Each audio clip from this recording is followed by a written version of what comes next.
and for the success of this event, let us take some moment to pray.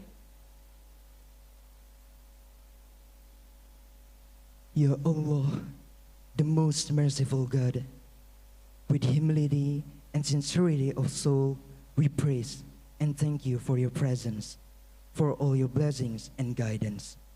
On this day, we can gather together and meet face to face in Bilingual School Seminar.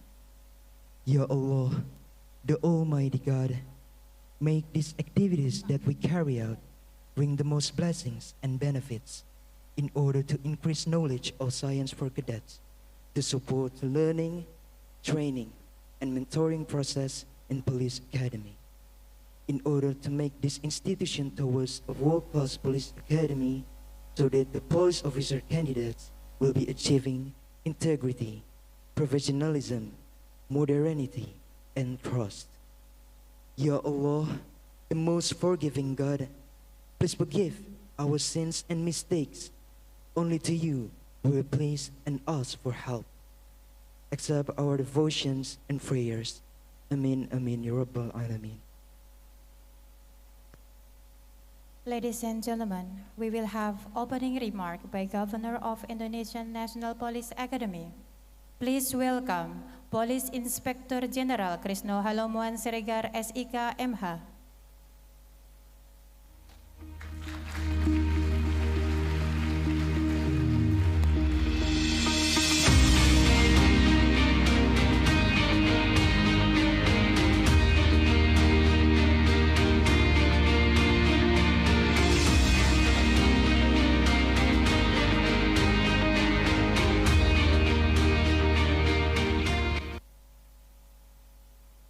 Assalamualaikum warahmatullahi wabarakatuh.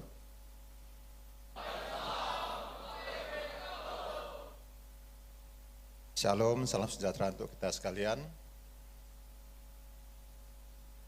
Om Swastiastu. Namo Buddhaya, salam kebajikan, salam presisi.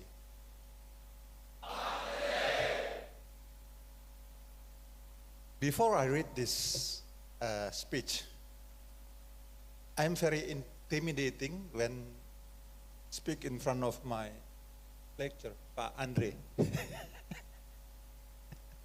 and also my beloved brother, Aswin Siregar. So I will read this speech. In the end, I will give my own comment regarding this seminar. The Honorable, the Deputy Governor of Indonesian National Police Academy, my colleague, Brigadier General Muhammad Taslim, the main lecturer, Pak Hendra, and all the main lecturers, Pak Arsono,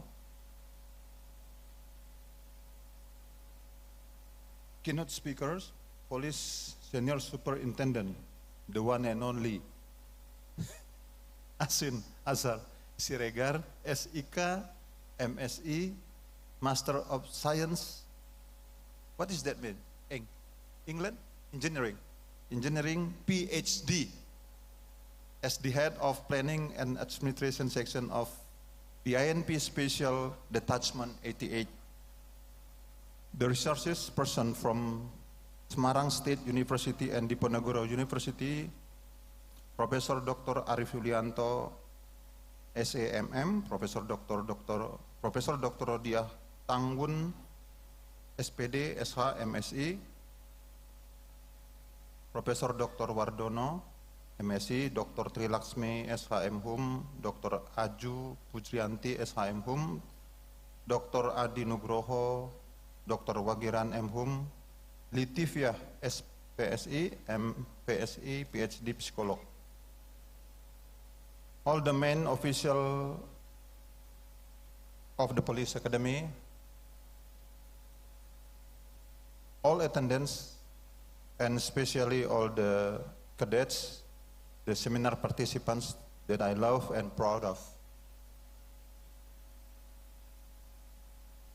First of all, Let us praise and the presence of the Almighty God, because by His grace we are able to conduct the Akpol Bilingual School seminar today, 2024. As the Governor of Police Academy, I would like to thank the Director of Academic, Pak Aldian, and all the teams for your effort to organize this seminar. And I would like also to thank to the keynote speakers, resources person, and school seminars participants for your attendance, which reached the total number of 374 people. Thus, provide an encouraging support to this seminar. For your information, that the seminar is conducted by 4th Level Cadet Force, 55th Satya Dharma Battalion for 2 days seminar. As we know, yesterday, the first day of the seminar was delivered in Bahasa. And today's seminar will be carried out in English. In addition, the seminar participant consisting of representative of akpol personnel. All 4th level cadets, representative of 1st, 2nd, and 3rd levels cadets, and also students from UNES, Undip, USM, Tekom, University, and Udinus. This school seminar event is part of the educational curriculum at the Police Academy, with the objective of being a reference in the preparation of cadets' final assignment and increasing interaction between cadets and students regarding problems in our society, which is the responsible of not only the police but also the society themselves, as well as increasing the foreign language skills of the cadets to create Indonesian National Police Academy as the world-class police academy. This is in accordance with the seminar theme, which is the implementation of the principal task of the police, that precision in the framework of maintaining the public order and security, as well as the seminar topic, which is challenges of information technology, professionalism, and community empowerment in maintaining the public order and security. It is hoped that all participants, especially the cadets, will be able to gain additional knowledge to use provisions in carrying out the future duties as police officers.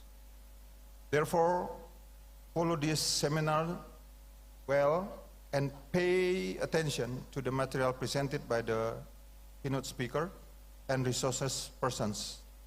Please discuss if there is anything that you do not understand. Thus, the end of this welcome, and may the Almighty God always protect us all and give us smoothness in the school seminar. Amen. That's all. Thank you. Wassalamualaikum warahmatullahi wabarakatuh. Om Santi, Santi, Santi Om.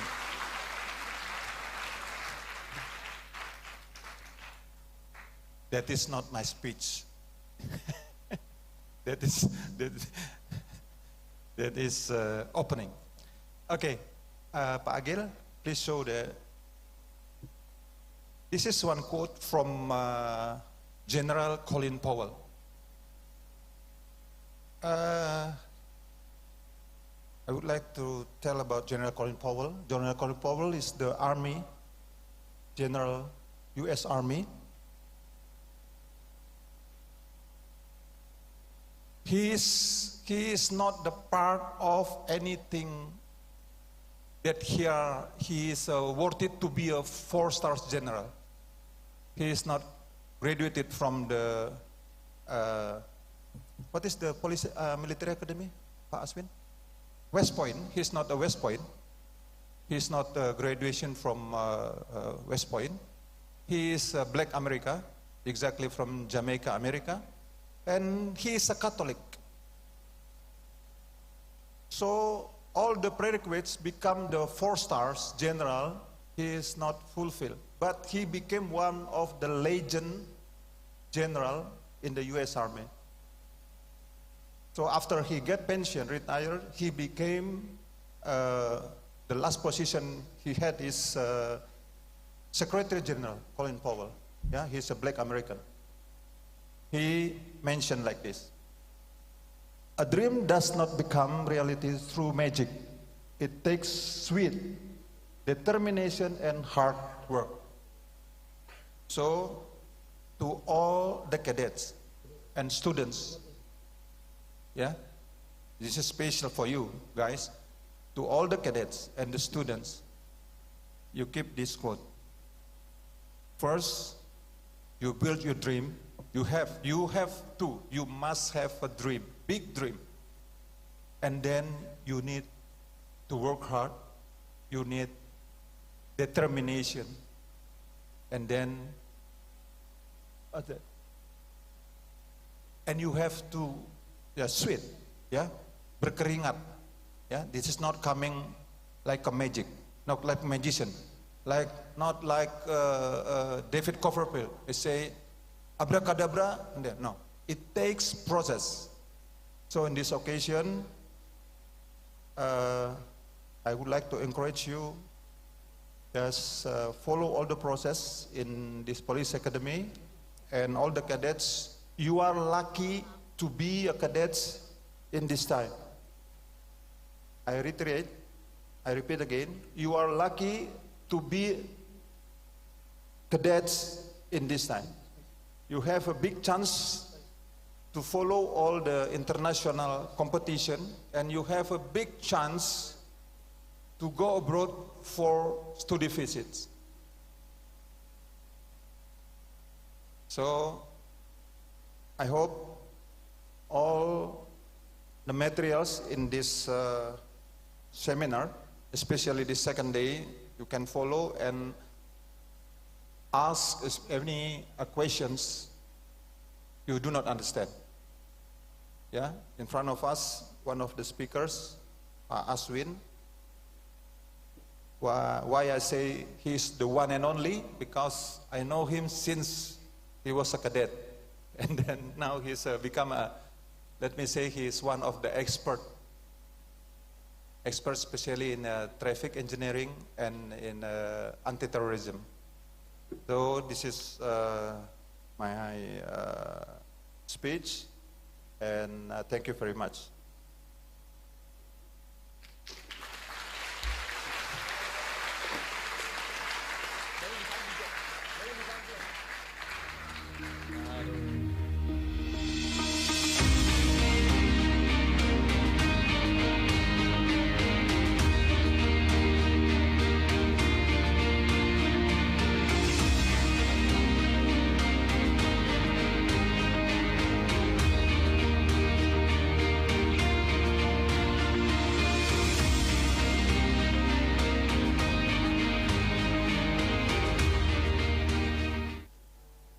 Ladies and gentlemen, now we will have a 10-minute break for seminar preparation, and we will see band performance by second-year cadets. Ladies and gentlemen, please enjoy.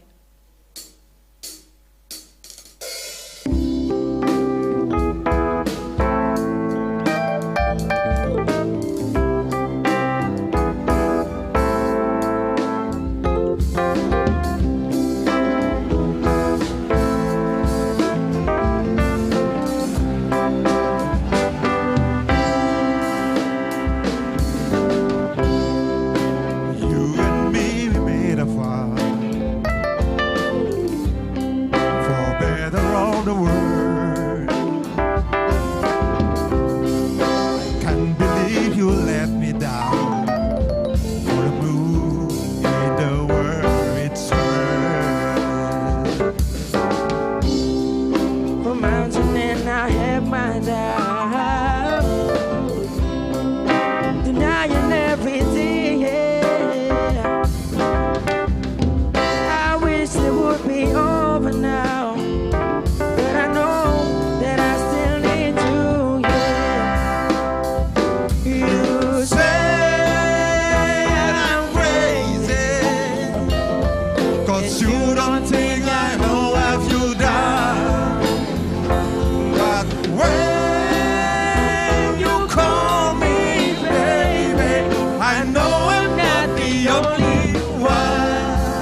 is unobtainable.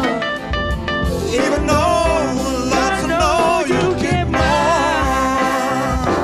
You say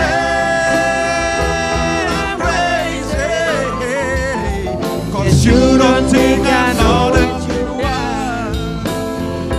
But when you call me baby, I know I'm not the only one.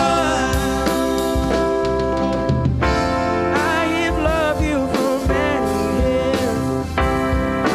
Maybe I am just not enough. You help me realize my deepest fear, but lying and tearing apart. You swear I'm crazy. You Don't think I know that you died.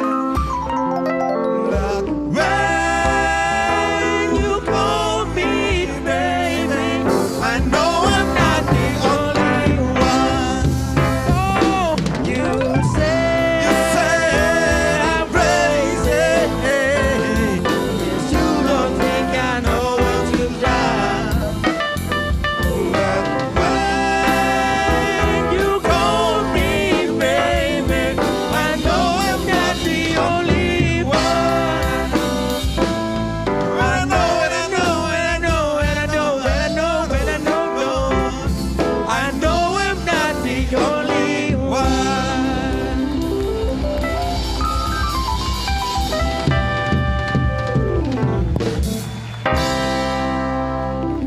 Bapak Ibu sekalian, para mahasiswa, Ibu Profesor Bapak, kami tidak pernah latihan ini, ya, kami tidak pernah latihan, tapi pendekatan saya terhadap taruna itu adalah melalui apa yang mereka suka. Jadi mungkin soulnya jadi sama nih, ya. Jadi kita pernah latihan nggak lagu ini? Ya, tapi sebenarnya lagu ini nggak boleh nih, ini lagu-lagu orang patah hati, I'm not the only one katanya ya. Jadi lagu-lagu yang semangat lah dulu. Siap. Apa itu? Apa itu? Apa? Oh, Treasures. Kok kasih tahu lah sama aku, Treasures habis ini general gitu. Jangan susah-susah kali. Hah? Gini aja, kita lagu kan ada cewek-cewek tuh. Mana cewek-cewek? Kita lagunya Ed Sheeran aja, perfect ya. Oke. Tepuk tangan dong, tepuk tangan.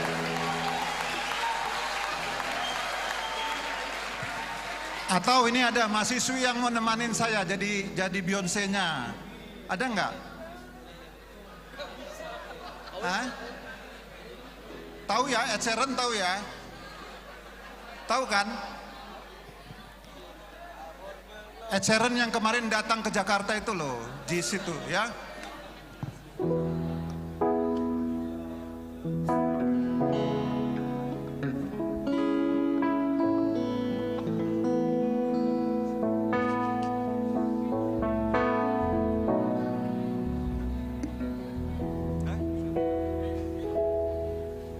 Ada yang mau jadi Beyonce enggak?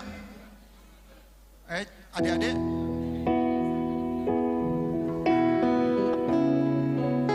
Taruni mau jadi Beyonce enggak sini? Ada yang mau nyanyi? Taruni.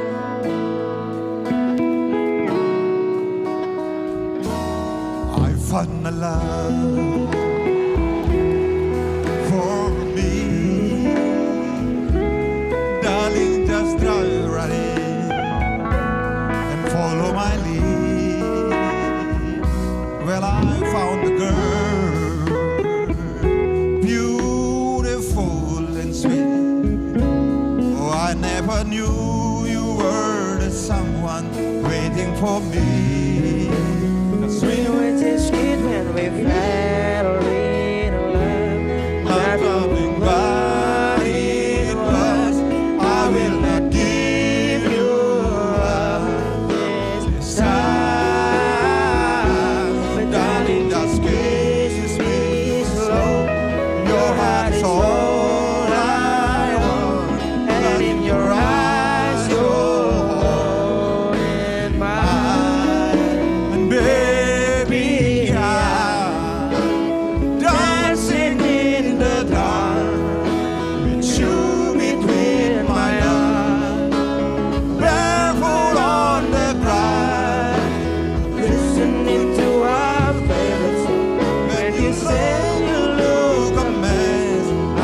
whisper underneath my breath, but you heard it, darling. You look perfect tonight.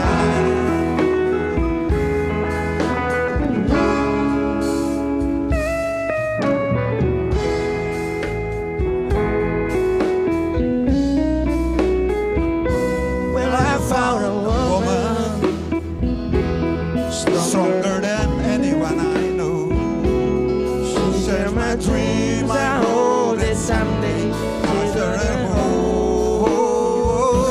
I found a lover to carry more than just my secret, to carry love, to carry children of our own. Well, we are still kids, but we fall in love, fighting against all odds. I know we'll be alright this time, darling. Just hold my hand, be my girl, I'm your man. I see my future in your eyes, baby. I'm dancing in the dark with you between my arms, barefoot on the grass, listening to our favorite song. When I saw you in that dress, looking so beautiful, I don't deserve this, darling. You look perfect tonight.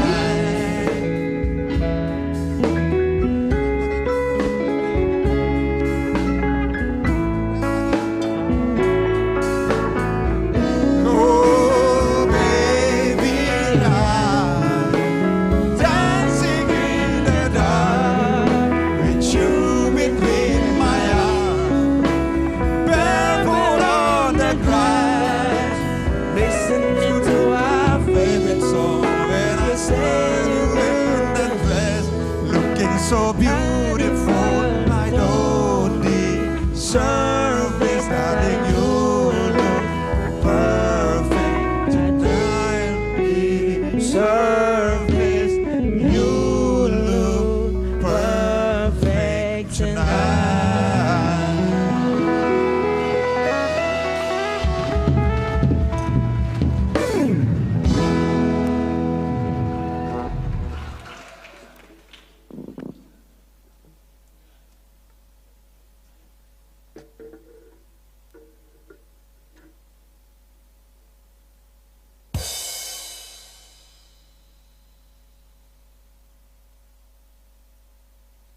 Ladies and gentlemen, now we have to come to main sessions of this seminar, which will be chaired by our moderator today.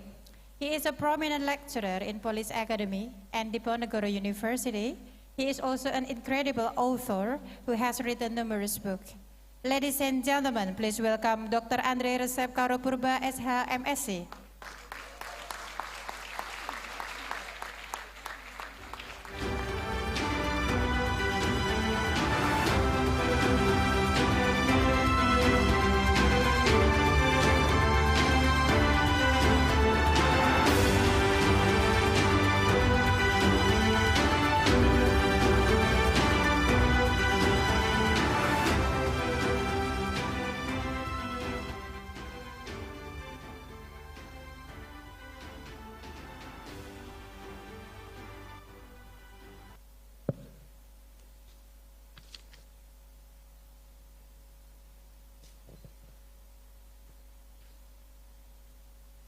Yes. Fresh. Mr. Governor, thank you very much for your golden voice.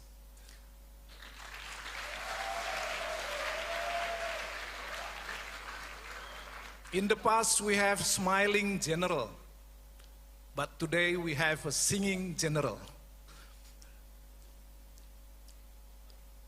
Usually, a leader is somebody to be afraid of. You see, you're afraid of your leader. But with the singing general, it indicates to us that you don't need to be afraid of the governor. Please, again, give a big hand applause to the governor of the Police Academy.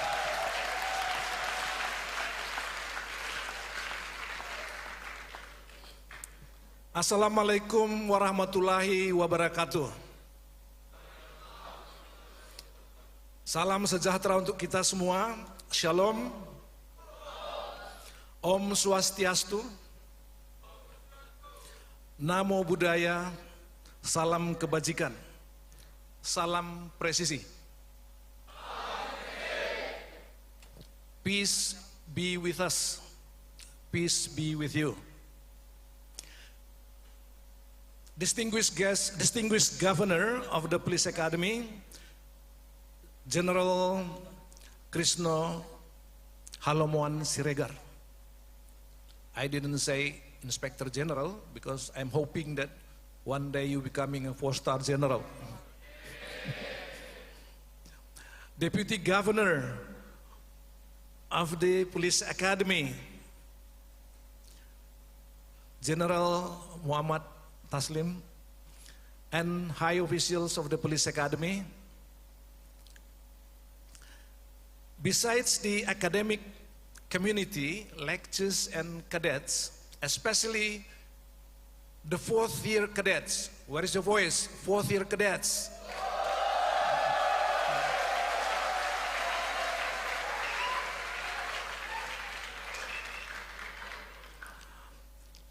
Also attending this seminar, lectures, professors, lectures from Diponegoro University,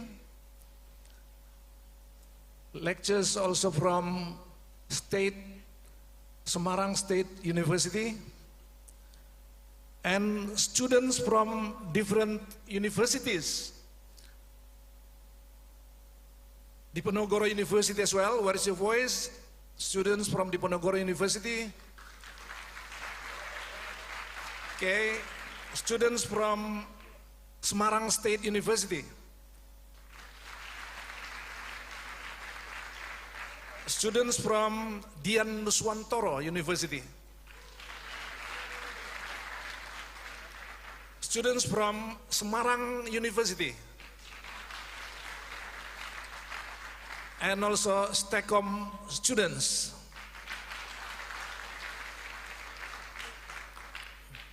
Welcome to this seminar, school seminar conducted and performed by the 4th-year cadets of the Indonesian National Police Academy.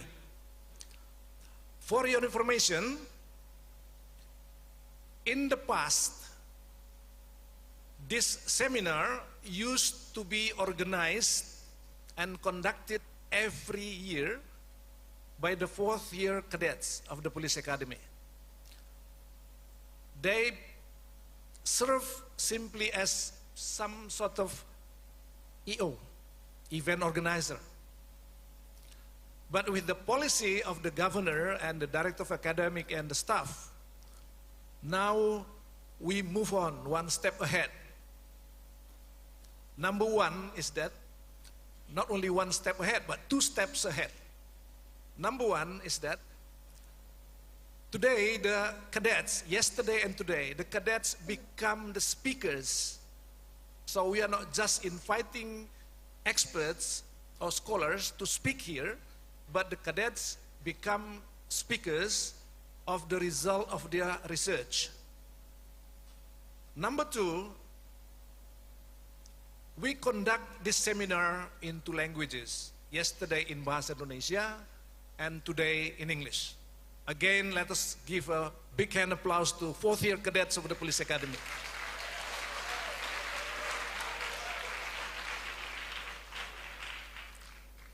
Let me introduce the 2 speakers today, the cadets serving as speakers. They will talk about the result of their research. The first speaker is Cadet Fristanto Ephraim Triputra Kalalembang.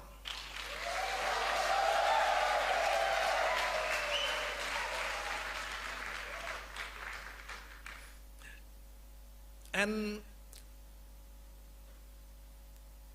he will talk about the role of traffic education by road security and safety units to reduce traffic accidents in the jurisdiction of East Java Regional Police.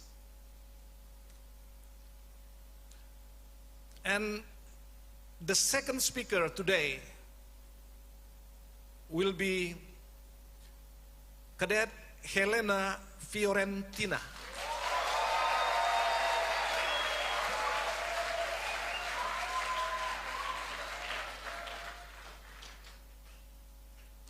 For your information, Helena Fiorentina was Indonesian representative winning the essay competition for United Nations Convention Against Corruption conducted by UNODC in Georgia, Atlanta, United States.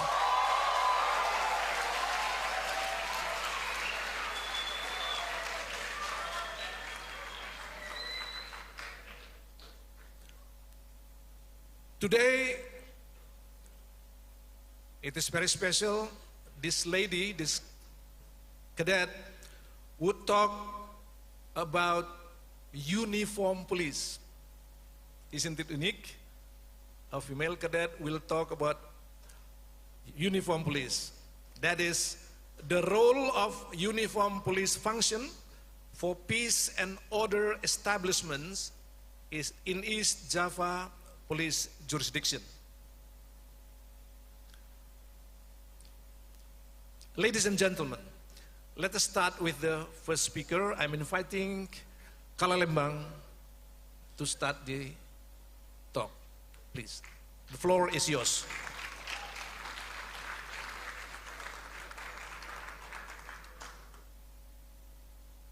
Cek, cek. Assalamualaikum warahmatullahi wabarakatuh. Shalom, Om Swastiastu, Namo Buddhaya. Good morning, ladies and gentlemen. The Honorable the Governor of Indonesian National Police Academy, the Vice Governor of Indonesian Police Academy, also the keynote speaker, and all of my mentors that are helping me to stand here today, and also my fellow colleagues from year 4. So, first I would like to invite you guys to stand up. All of the cadets, can you please stand up? So, to start my presentation, or our presentation, I would like to kick off our spirit by doing some chant. It's easy. So, if I say red, red means, then you will say stop. Okay, get it? And for the second one, if I say green means, then you'll say go. Get it? And if I said the third one, road, safe roads, then you'll say, yes, we know. And the last one is safety. If I say safety everywhere, then you'll say, everywhere we go. Okay, get it? Okay, let's try. Red means, green means, safe roads, safety everywhere. Give him applause.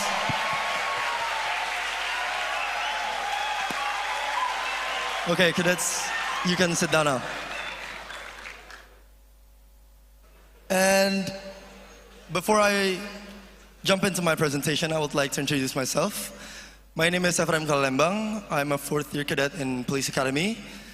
And I'm standing here as a representative to present the result of our research that we've been doing on our job training for 3 months in 20 sectoral police spreading around East Java. Before we jump into our presentation, I have a video to show you guys. Can you start the video?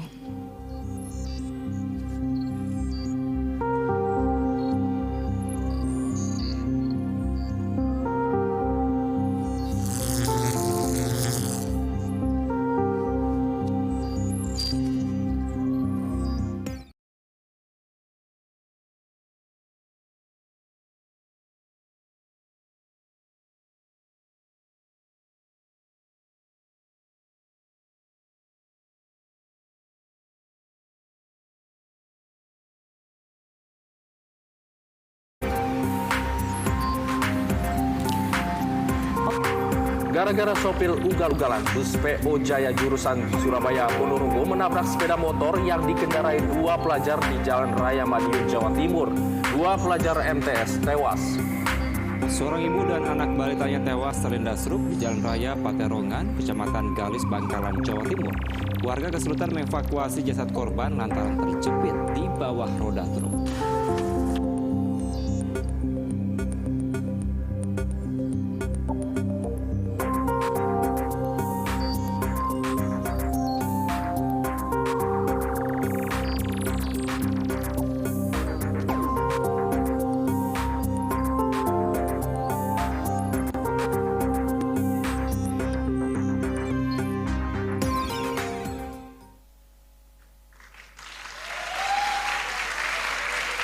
Okay, now we jump to our presentation.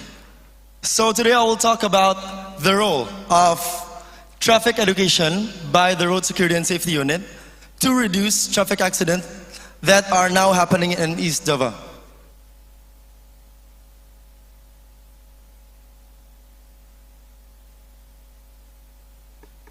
So, we all know that we are now living in a fast-paced world where roads are the arteries that connect communities and facilitate economic activity. And now that traffic accident has been a pressing concern. And that is why we take this as our title. Coming from the law number 2 of 2002, concerning the main duties of the Indonesian police is to serve and to protect and to make sure that every citizen in Indonesia have a safe and comfortable environment. And going on to law number 22 of 2009, concerning road traffic and transportation. And in there it is written that the main job of Indonesian traffic police is to make the road user have a safe and comfortable driving experience. So, from the research that we did in the jurisdiction of East Java Regional Police, we found that from the data, the traffic accident keeps on rising per year from the number of 19,676 at 2020, and it reaches its top at 2022 at the number of 46,679. And we conclude that there is still a lack of public awareness regarding to traffic rules in the jurisdiction of East Java Regional Police. So because of that, we come with 2 problem statements. The first one is, how will the human resource deliver the message or deliver the traffic education itself to the society in that area? And the second one is, how will the unit implement the traffic education on reducing the traffic accident itself?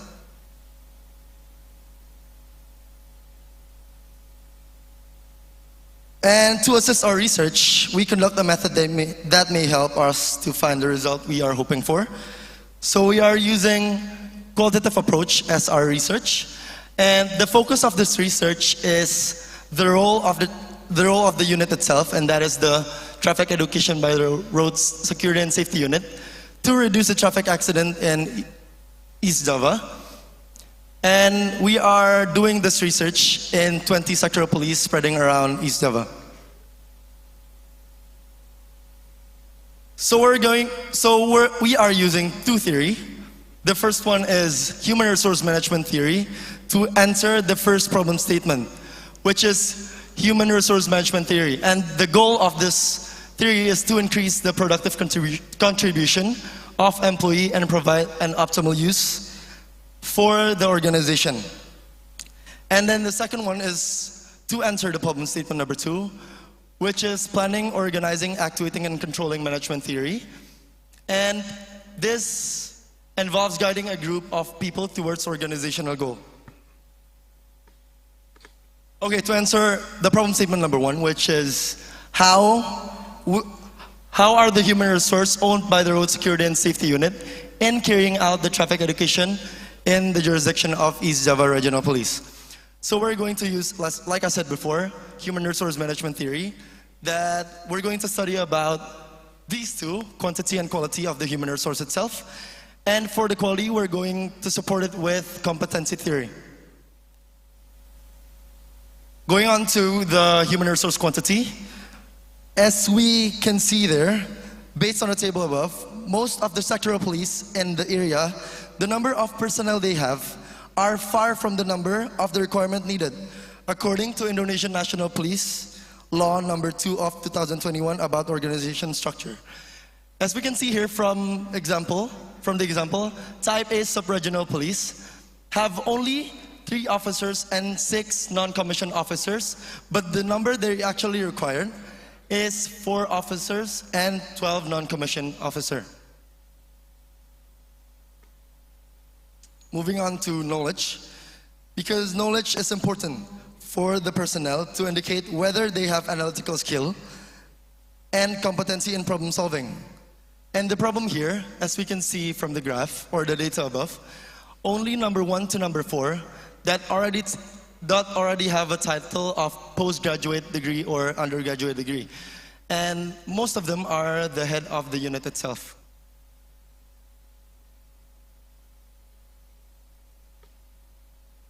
Going on to skill, and it indicates the communication skill of the personnel, also the competence in implementing the traffic education to the society. And from the graph, we can see that there's more personnel that haven't done their specialized training or advanced training compared to personnel who have done their specialized or advanced training. Like before, we can see from the graph that from Type A sub-regional police, they have 9 personnel at the unit, but only 2 personnel that already done the traffic advanced training. And the last one is attitude, which attitude is very important for their activity because this unit are in a direct contact with the society, which take place whether the traffic educating they are socializing is implemented or accepted by the society they are giving the education to. Okay, so now going on to the second problem statement, which is how is the implementing of traffic education to reduce the traffic education? So in this theory, we're going to use planning, organizing, actuating, and controlling management theory. And the first that I'm going to talk about is planning. From this planning, it have 3 indicators. The first one is action plan. The second one is administration, and the third one is budget. So from the interview that we did with one of the personnel in Surabaya District Police, that the unit of the personnel stated that education activity hasn't done effectively because it is inconsistent and only run if there's a request from the school. So they will not do their assignment based on the action plan that they have made.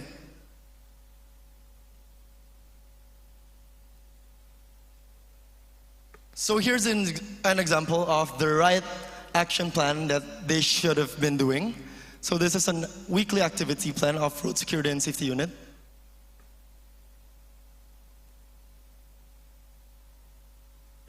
And this is the right standard operating procedure for the 4 traffic education activities, which have 3 indicators.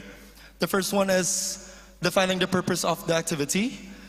The second is creation of strategies to achieve goals. And the last one is develop an organizational activity. And this is the right budgeting that we took during our job training.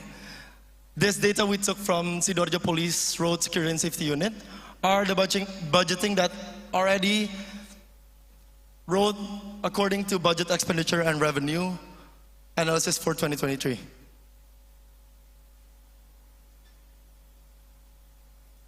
And for organizing, the distribution of the task given or the assignment is already made by the superior or the head of the unit.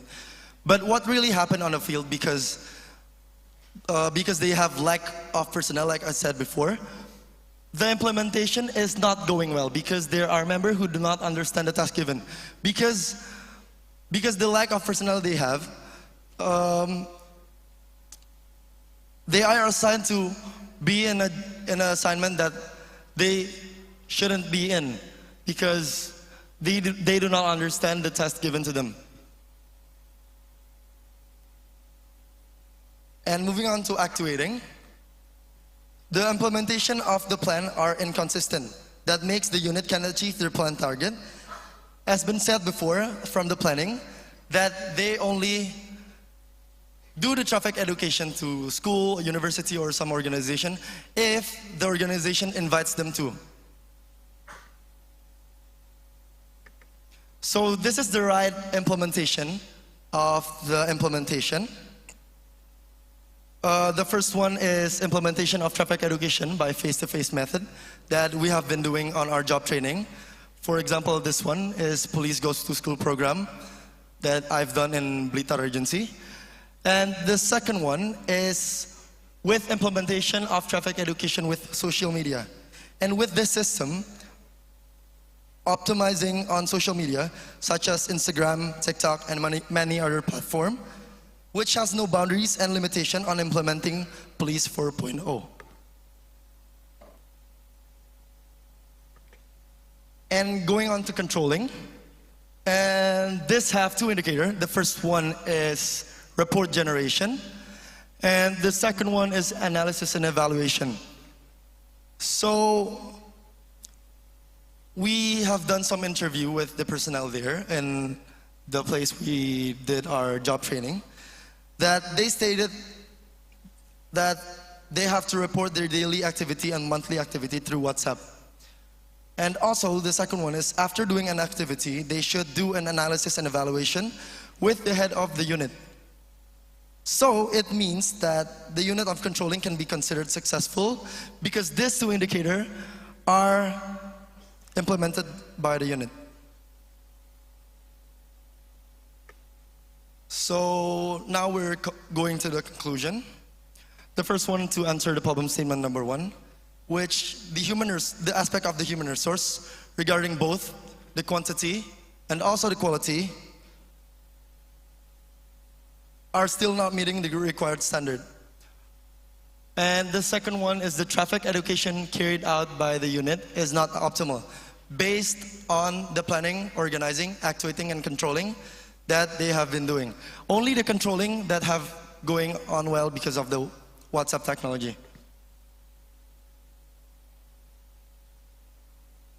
And because of that, we have 4 suggestions.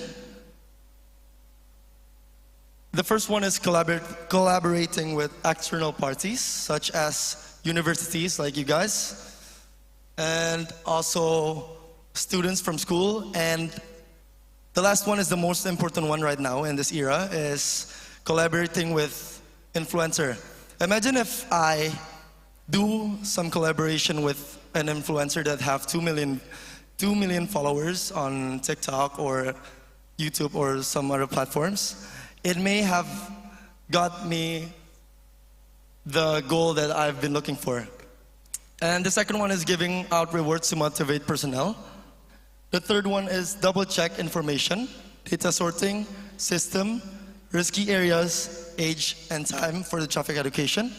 And the last one is warrant made according to job description, and also integrate with other units such as Turjawal unit or Gakum units or Babin Kamtikmas.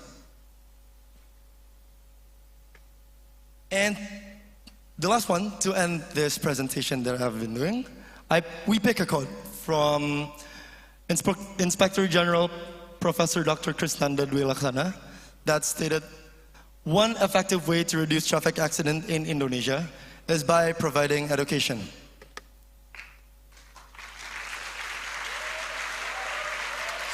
And that will be all of our presentation. I hope this presentation or this research will be useful for all of the attendees. And the most important thing is the future of the Indonesian National Police. I'm Ephraim Kalembang signing out, and goodbye.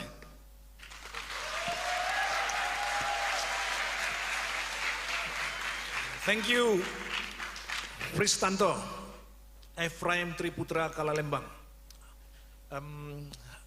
Again and again, when we discuss education, including community education regarding traffic, the same problem we always have, that is lack of personnel, quantitatively and qualitatively, and the inconsistency between the planning and the actualization of the plan. Okay, thank you very much. Now we come to the second speaker, Helena Fiorentina.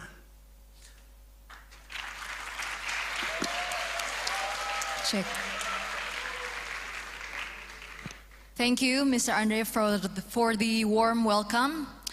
And what an amazing day. Amazing guest, amazing keynote speakers, and of course, my amazing colleagues from the Police Academy. Give yourself a round of applause. Now, to keep our spirits alive and to lift our spirits even higher, I invite all the cadets to please stand up.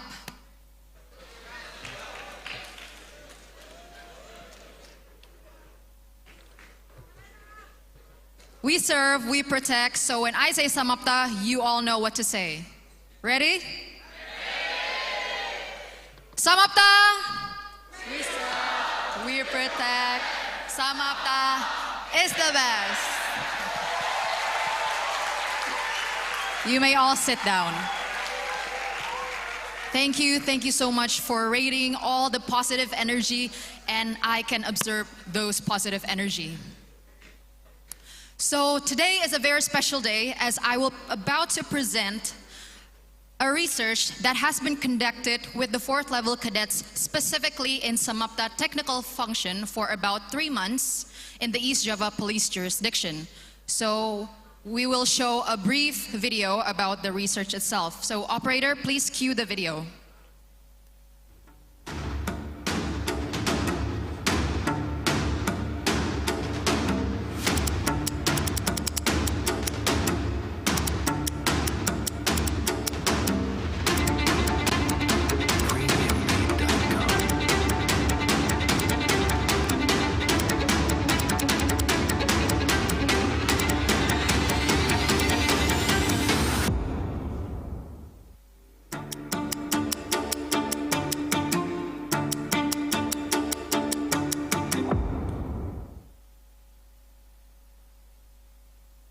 Okay, so that was a short picture for you guys. What did we do in East Java for 3 months?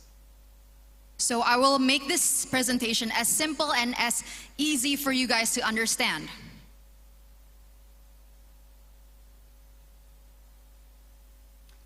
Okay, so the title of our presentation today will be The Role of Samapta Technical Function for Peace and Order Establishment in the East Java jurisdiction.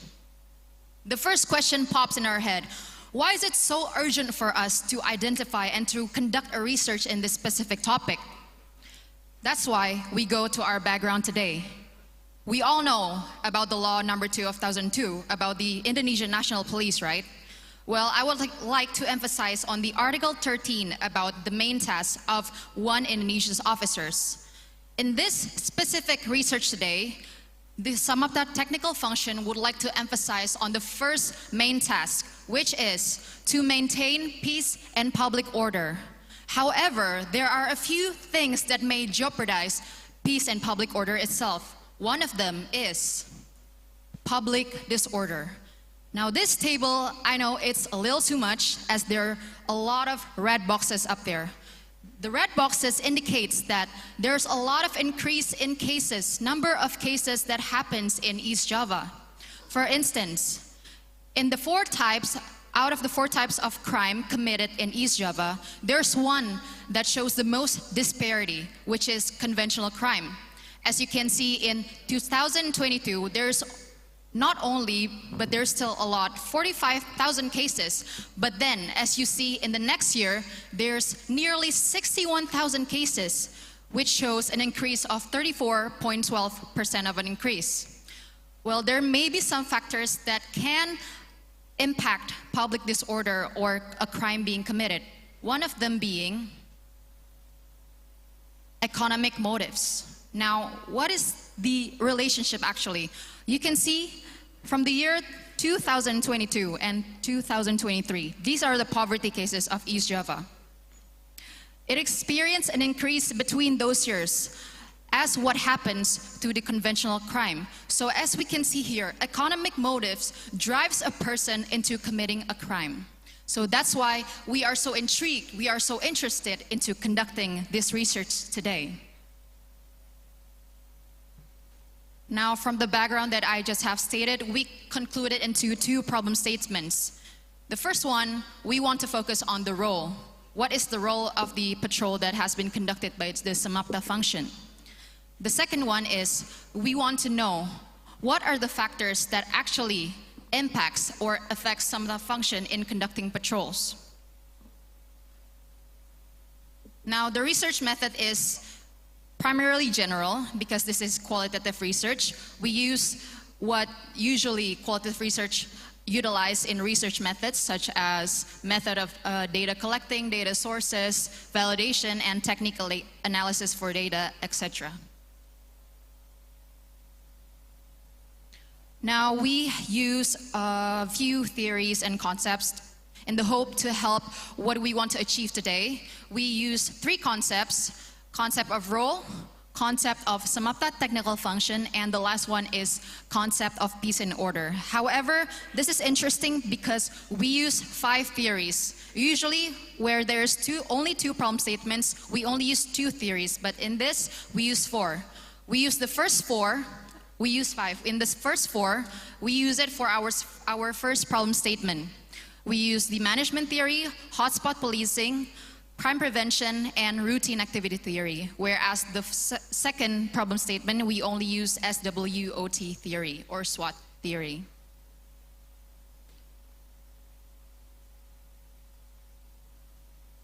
Now let's go to our discussion today. First, I would like to tell you, because there are only 3 types of police sectors in East Java, A, C, and D, hence the table above. We concluded into 3 types of data: personnel, vehicle, and economic or financial accommodation. As you can see from the table, there's no setbacks in vehicles and financial. However, as you can see in the personnel, there's something wrong there, which is the type D. Only the type D sectors, which contains 34 police sectors in East Java, are not able to fulfill the personnel composition that is required by the Police Regulation number 2 of 2021. It can only fulfill about 55% of the personnel required. And this is the criminality trend, specifically in theft, that happens in the East Java police jurisdiction. And overall, you can see that the table experienced an increase, especially from the year 2022 to 2023. On to the first problem statement we have. We want to identify the role. How do we identify it? We use the management theory from planning, organizing, actuating, and controlling. We also want to utilize the police operational guidance. For us today is the head of the National Police Security Maintenance Agency, Regulation number 1 of 2017, or as we all know, Perkabaharkam Polri. Onto the planning. Planning is usually used to identify the question what, where, when, and by whom the activity will be carried out. So in this case, the Samapta technical function conducts inspection of personnel, attendance, materials, and administrative necessity. The materials and administrative necessity includes, one of them is about determining the routes before we conduct the patrol itself. This theory, hotspot policing theory, is a theory that covers police response, focusing on certain locations where crime is highly concentrated. Now, this theory is used by all 3 sectors, type A, C, and D, because they want to focus on small geographic areas where crimes are likely to occur. To organizing, we it's the process of identifying, grouping, and task arrangement to allocate members. In this specific stage, we don't find any setbacks or lack of coordination in the East Java jurisdiction. However, we do identify something in the actuating step. We use the operational guidance today, the Article 22 and 23 that stated about the patrol practices. Now, this table shows there are 10 indicators that a police officer should do when conducting a patrol. However, you can see 2 points from there that are not being fulfilled. One of them is the first point, to observe patrol targets according to predetermined schedules and routes. And the second one is to sound a short siren or vehicle horn. Now, this is very interesting, the 8th point, sound a short siren and vehicle horn. This point is not conducted in type D police sectors like Madiun and Jombang, because when a police sound its siren, the citizens always consider it a crime is about to happen, so they tend to panic, and the police officers have to adjust to the situation there in order to maintain peace. In actuating, they also use crime prevention theory by Stephen P. Lab. Crime prevention theory uses 3 approaches: primary, secondary, and tertiary. Now, for this case, the police officers use the secondary approach in dialogic patrol. They determine the targets, in this case is the independent security members or satuan pengamanan, to have dialogue with them, to communicate where is the problematic areas and to give them a message about safety. The last theory that we use in the actuating is routine activity theory. Now, routine activity theory argues that a crime will happen when these 3 elements coexist in the same space and time. The first one is suitable target, the second is motivated offender, and the third is the absence of a capable guardian. Now, the police officers play an imperative role in the third element, which is the absence of a capable guardian. How do we overcome that problem? Looking back at the Article 22 and 23, we can do 3 things to overcome the problem, which is to turn on vehicle lights and rotators, sound a short siren or vehicle horn, and stop at random places to do dialogue. On to controlling. This step specifically states to control the things that needed in patrols, and we, the Samapta function, do it in 2 ways, which is short range and far range. In short range supervisions, the supervisors supervise directly their members when conducting patrol. They usually carry out handy talkies with them, so they have an easier way of communicating with members and higher superiors. However, from the far range supervision, we used Track Solid GPS Pro. Now, there are a few setbacks in this technology because this can only be applied in a 4-wheeled vehicle, only in cars, but not yet in motorcycles or 2-wheeled vehicles. And the last one is we utilize WhatsApp group. It's only for reporting any informations and documentations needed to be acknowledged for. Now, we have reached our second problem statement. So the role is done. Now we want to identify what factors that influence the conduct of patrol. I identified some strength. We have the adequate infrastructure to accommodate us into doing our activity. And members are able to identify patrol objectives in vulnerable places. The third one is members have high motivation to drive them to do better every day. Although there are a few weaknesses that we could identify, there are no members that actually had conducted specialty training or specialty education before.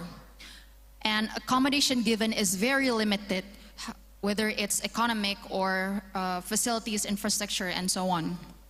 And the plan that has been planned before, the routes and the schedules, is not applied accordingly, is not executed accordingly. From the external, we have opportunity and threats. Opportunity may help us into recovering the weakness that we have. We can build cooperation between technical functions and partnerships with external sources like independent security. And we have the complete data ownership of theft cases in East Java. And last, we have the fast technology growth development to help us uncover any missions or solutions for the cases that we have. Last but not least, we cannot deny about the threats that we have. We have the fluctuative amount of cases that we have every day because crime, we cannot predict it. And we also have demand of public security, the modus operandi of perpetrators that may vary, and sudden change of policy, whether it's from external or internal supervisors. Finally, we have reached the conclusion. There are two main conclusions in this research, the problem statement 1 and 2. As we can see, there are still things that lack in each steps, whether it's planning, organizing, and this one in strength, weakness. Whether it's about routes not being executed accordingly, number of personnel that is still lack and not based on the personnel list composition, and patrols are not conducted based on time that is crucial for crime committed, and the uneven use of technology, for example, like GPS. And while in the SWOT theory, we have adequate quality and resources, while we still have minimum certified members to help us, but we do have complete theft data and technological developments, but we still can't deny the varied modes by perpetrators and poverty rates. Lastly, we would like to make a few suggestions. We group our suggestions into 5. The first one is to take account of the current public disorder trend for predetermined routes. Second, conducting patrols with observation and implementation of patrols coordinating with other technical functions, because to break the theft itself, we cannot do it alone, but we need to have help from every element in the society. We need to build partnerships, for example, with external sources, and conducting in-depth data analysis so we have better comprehension of what is actually going on in East Java. So before I close this research, I would like to give a simple and short message to all of you, not only for the cadets, but to the university students as well. A crime is inevitable, and we cannot predict the future. But what we can do as a people and as a society is to prepare the best to face the crime itself. I'm Helena Fiorentina. Thank you for your attention.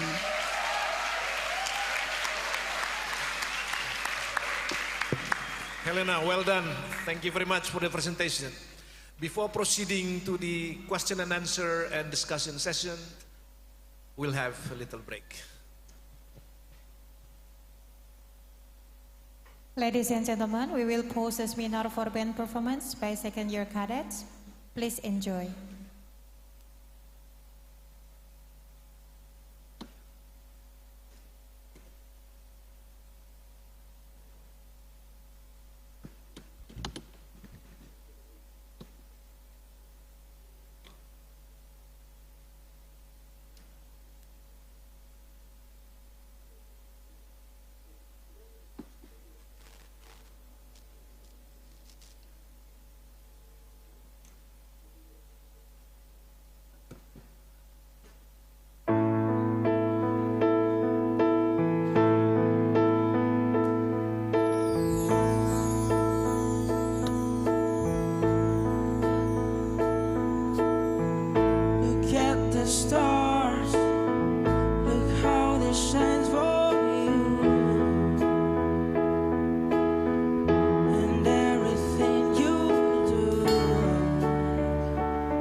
nanti kita lanjutkan lagi ya. Ya, makasih.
Thank you very much.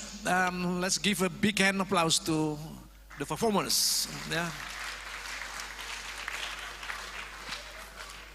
Ladies and gentlemen, now we are coming to the question and answer and discussion session. We kindly welcome you all to give your questions or feedback or response to the presentations. So for the first session, I would like to invite 2 questions from cadet and also from the student especially. You're welcome. We are waiting.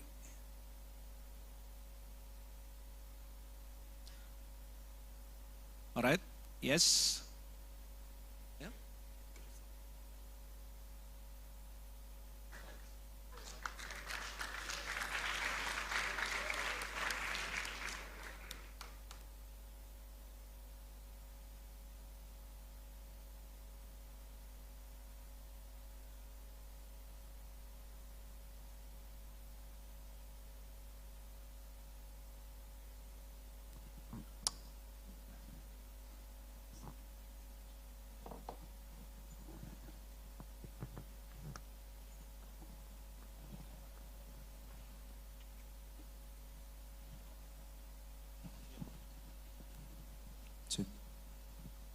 Permission to speak, General.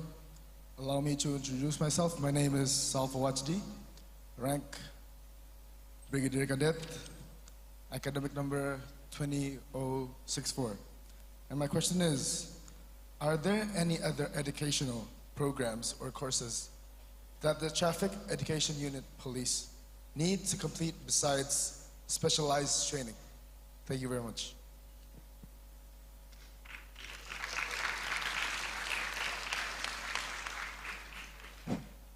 Permission to speak, General. My name is Stefanus, Brigadier Cadet, and my question is for Brigadier Cadet Helena. As we all heard that you explained the management theory, the POAC of the Samapta Patrol, and you even explained it with a bunch of other theories. Those are the things that can ensure the Samapta Patrol goes right on cue and on target. So my question is, as a future chief officer, how do you manage and make sure your personnel get the job done? Thank you.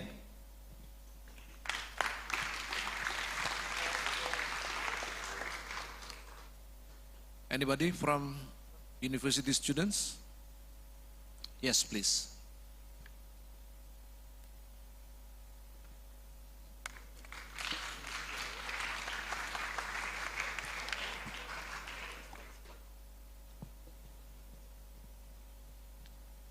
Check. Okay, first let me introduce myself. My name is Syafa Adam Putra. I am from University of Diponegoro University. And my question is, as we know in Indonesia, there are 2 kinds of police patrol. There are hotspot patrol and randomized patrol. And my question is, what is and which one is effective for Central Java or your research location? Thank you.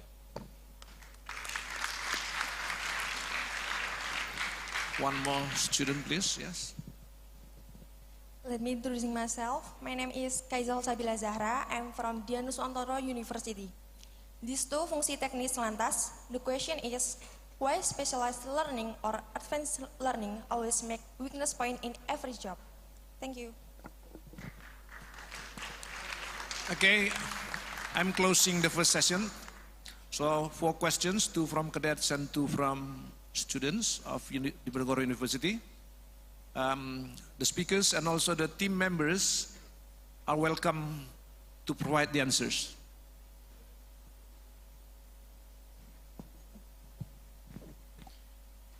Thank you for the questions.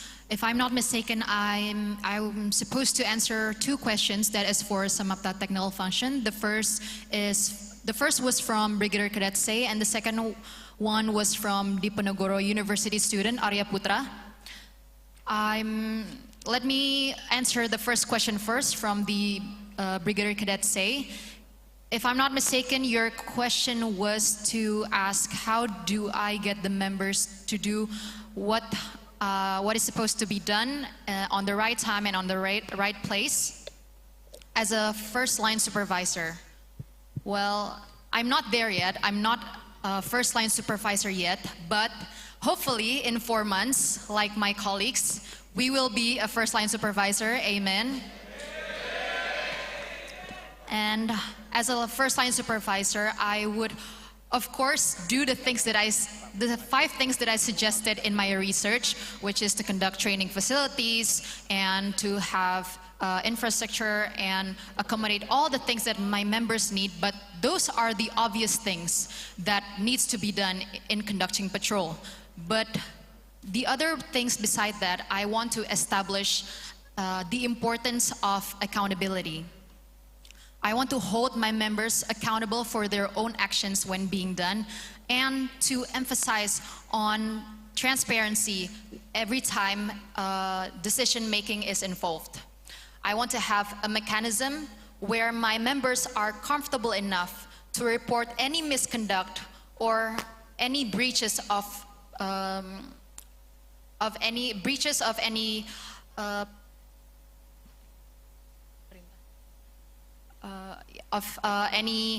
things that is supposed to be done from supervisors.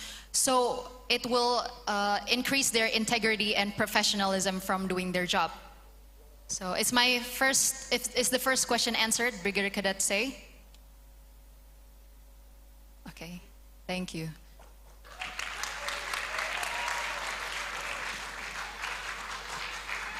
On to the second questions from Arya Putra, Diponegoro University student. He asked about 2 types of patrol conducted generally, which is the hotspot policing and randomized patrol. To stand our stance straight in this question, hotspot policing theory is when someone determines the routes based on the crime itself. Where is crime is highly occurring or highly concentrated. While randomized patrol, they predetermine their routes and do their patrol randomizedly. It's not always the same every day, but they do it randomly in random places and random times. Well, both of them, there's no better or worse, but it all depends on the area itself. Well, in this case, East Java province, I personally think, and supported all by the research methods that we have conducted, it's better to have the hotspot policing theory. Why? Because with the limited personnel that we have in the East Java province and the huge area to cover, we need time efficiency and, of course, the energy efficiency for the members. Because there are a lot of area to cover and limited personnel, we only need to emphasize on certain locations only where crime is highly committed. So we need to conduct the patrols by hotspot policing theory. We need to do the patrols, all of it, but we need to emphasize on certain locations only. So I think that's my answer. Is it answered, Arya Putra? Okay. Thank you so much. Thank you. Are the first 2 questions answered? Okay, now we come to Fitrianto. So I would like to answer the first question that is stated by Brigade Cadet Salfawachdi. Your question is, are there any other educational program or courses that the traffic education unit need to complete besides specialist training? So, well, there's several trainings such as public speaking courses and also some kind of information communication workshop that you can attend. This is to optimize the use of social media on doing your traffic education or to socialize your traffic education. And that is not based on the digjur or specialist training that you have done. That is for question number 1. Is that already answered, Salfa?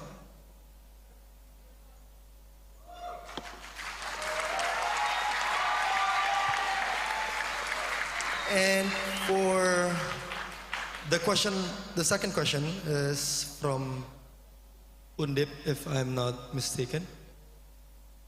Who's the second questioner? I can't hear your name clearly.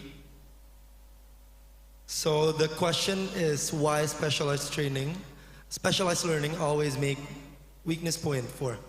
So the answer is, The first thing that I need to tell you that I'm still a cadet here, so it's still not my level to take a comment about this. But each specialization had a limited quota, and Indonesia, as we know, that have many personnel who are also in line to undertake this specialization courses.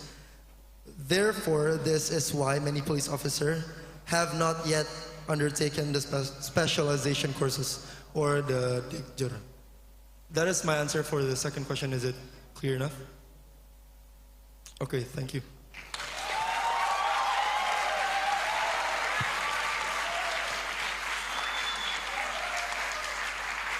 Thank you. Now I'm opening the second session. I'm inviting 4 questions from university students. You're welcome. Also from cadets. Yes, please.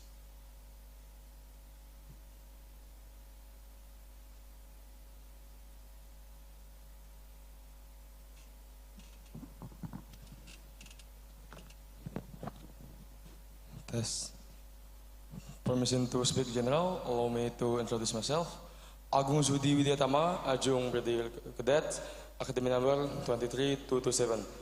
What I want to ask is, how is Sabara leveraging technology and modern policing methods to enhance its effectiveness in crime prevention and response? Thank you.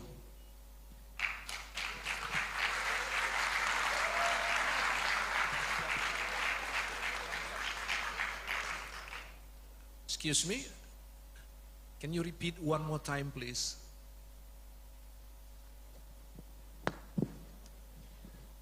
Allow me to repeat. What I want to ask is, how is Sabara leveraging technology and modern policing methods to enhance its effectiveness in crime prevention and response? Thank you.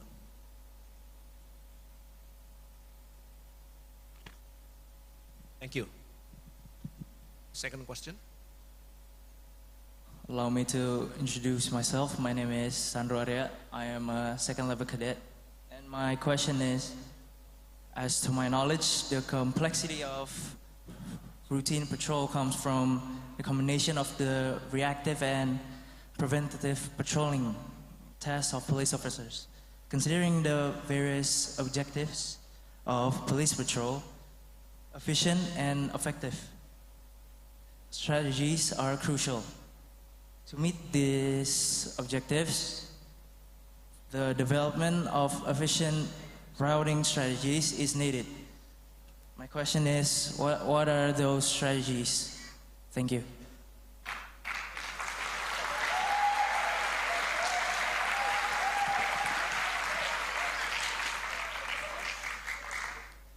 Permission to speak, General. My name is Hiram Haryo, Private Brigadier Cadet, academic number 23072. My question is there any correlation between how we get our driver license and the amount of traffic accident that happening lately? Okay, thank you very much. Thank you very much. Man, one more questions from university students, please. Yes, please.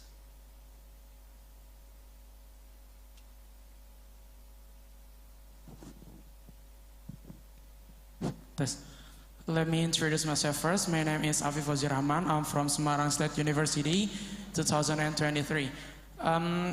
As we know together that the controlling is needed in every program, I know it. And I want to ask to the first speaker, I want to ask, how do you make sure that the controlling exactly in the reporting from the WhatsApp group or in the other media is real or appropriate with the real condition in the field or other? Thank you. All right.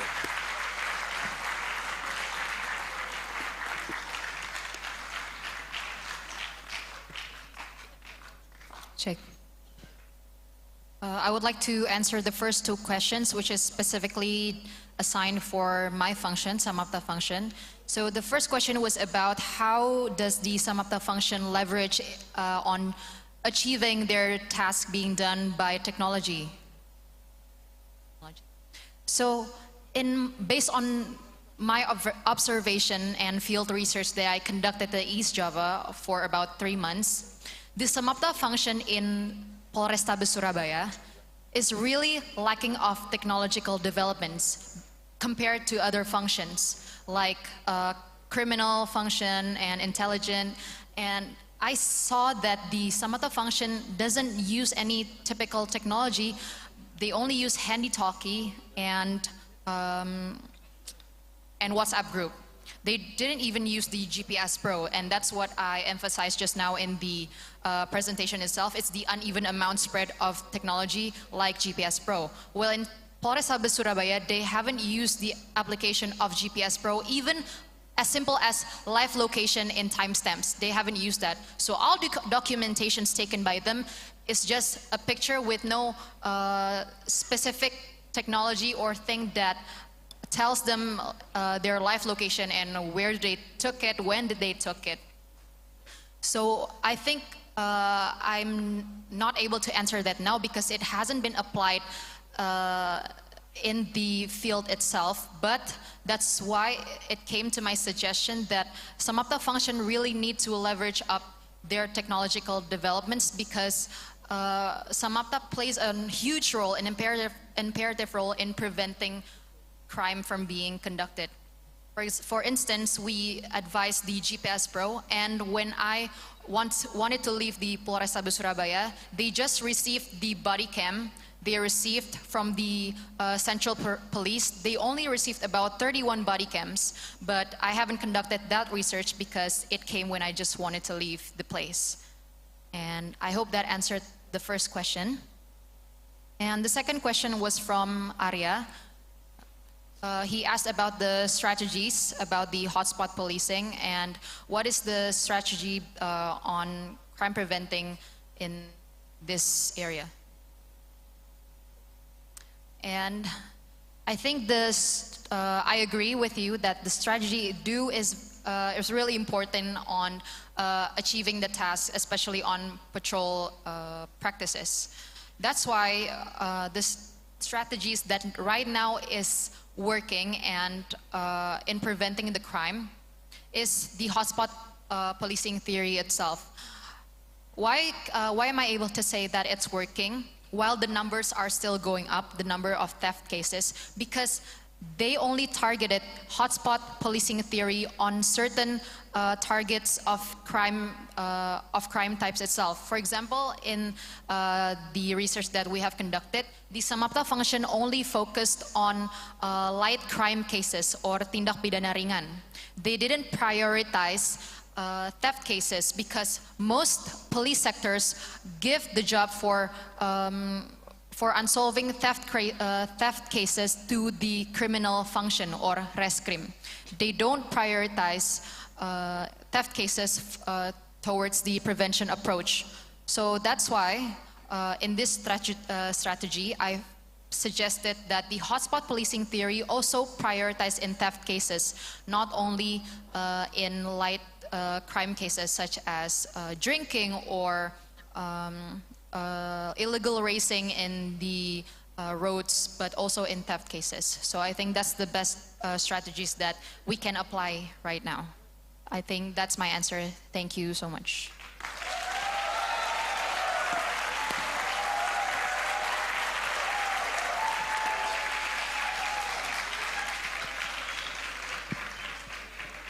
Okay, now I'm going to answer the next question, or the third question, which the third question is there any correlation between having a driver's license and the traffic accident happen? So, I didn't state it in the slides that I gave, but during my research or my job training, usually the one who are involved in traffic accident is people or the road users that are unlicensed. And based on our interview with one of the personnel there, or Gakum personnel, he stated that there's more people that are involved in traffic accident with no driver's license compared to the one who have driver's license. Because first thing is, if you have a driver's license, you have already been tested, and you are already mature enough from the age that you have your driver's license, and it is 17 above 17 years old. And for the second question is, how do we know the WhatsApp report is real or not? Is that right? To minimize the fake reports or inappropriate report, the chief of the unit could use an application such as timestamp that they're now using, and also we are using to do our LHP or laporan hasil penelitian, and also location sharing to make the superior know where's the place they are doing their activity. And also, the chief oftenly check or supervise the action that the members are doing on the field. Maybe, I think that is the answer. Is that clear? Okay, thank you. Thank you.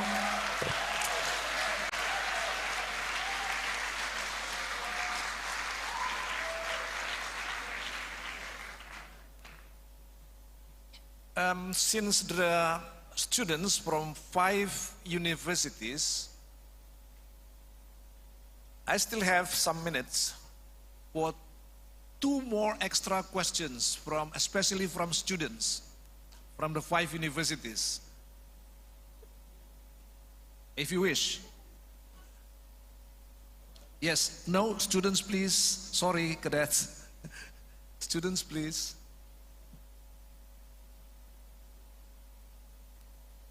No more? Oh yes, please. Yeah, one more please.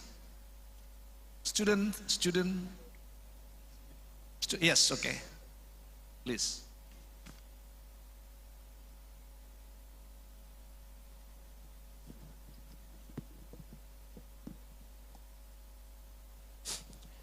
Thank you for opportunity. Let me introduce myself. My name is Praja Aritama from Semarang University. Based on the result of the data show from year to year, less number of accidents occur in the highway. The right step by taken by the police units placing in highway safety and security in order to reduce the number of accidents on the highway.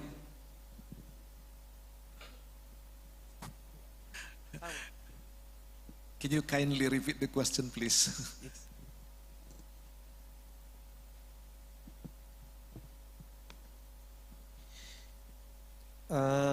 This presentation is PPT number 2. Based on the result of the data show from year to year, a large number of accidents occur on the highway. The right step are taken the police units placing in highway safety and security in order to reduce the number of accidents highway.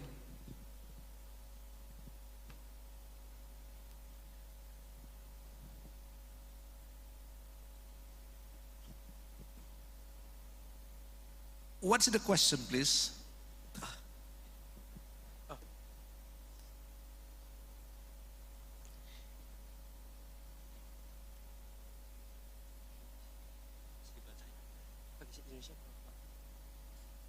Okay. I mean speak Indonesia. Langkah yang tepat dilakukan Satuan Kepolisian khusus Keselamatan dan Keamanan Jalan Raya agar bisa mengurangi angka kecelakaan di jalan raya, itu yang saya tanyakan. That's very clear. That's very clear. Right. Thank you. Thank you.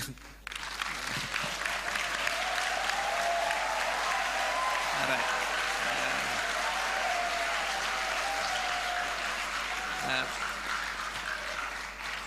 Last but not least, yes.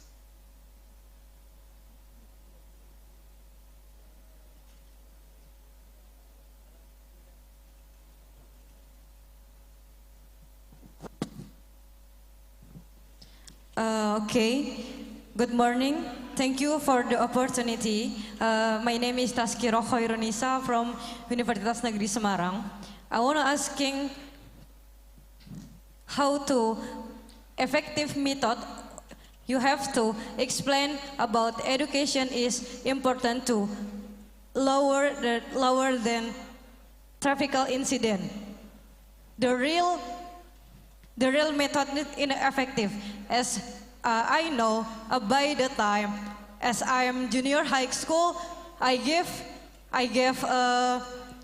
any material about traffic incident, but still by the time and years and all the years, the higher it, and by the time I know this angka odds about incident in traffic is so high. Thank you. Okay, thank you. Thank you. Rusmanto.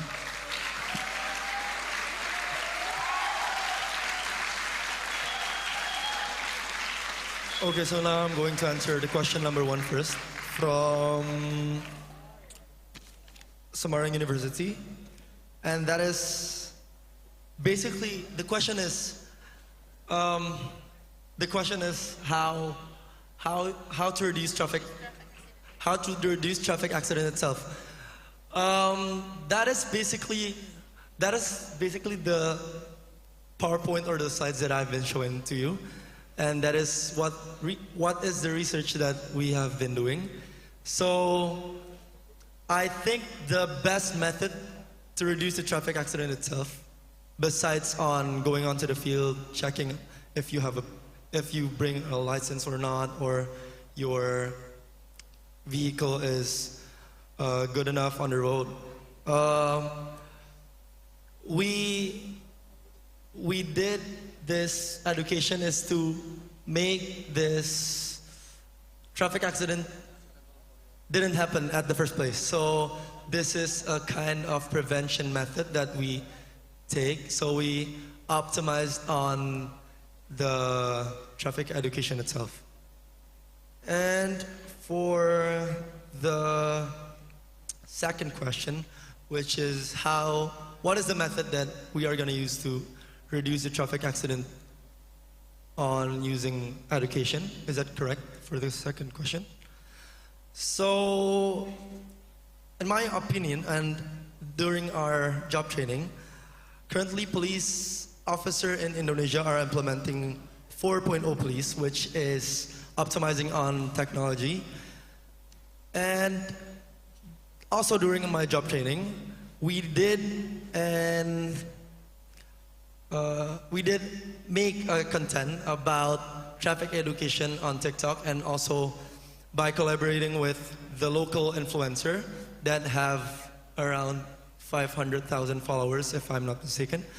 And based on the interview, the people will understand that more easily than the methods they done in the past, such as police goes to school and any other methods. So the answer of the question is basically improvising and optimization on using social media as its platform to reduce traffic accident, or to educate traffic education. Yeah, to educate traffic education. That's the answer for question number 2, and I think that's all that I can answer. Thank you.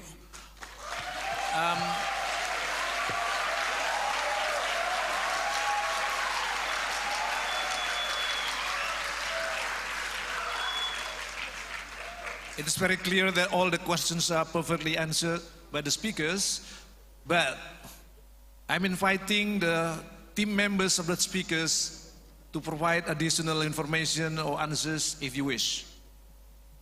1, 2 cadets maybe. the team members.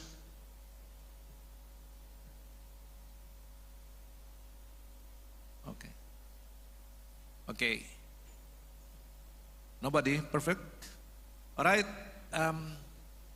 Now it is hard time now for me to invite lectures from Diponegoro University and Semarang State University if you wish to provide feedback to the seminars in general or to the speakers and to the process of the seminars.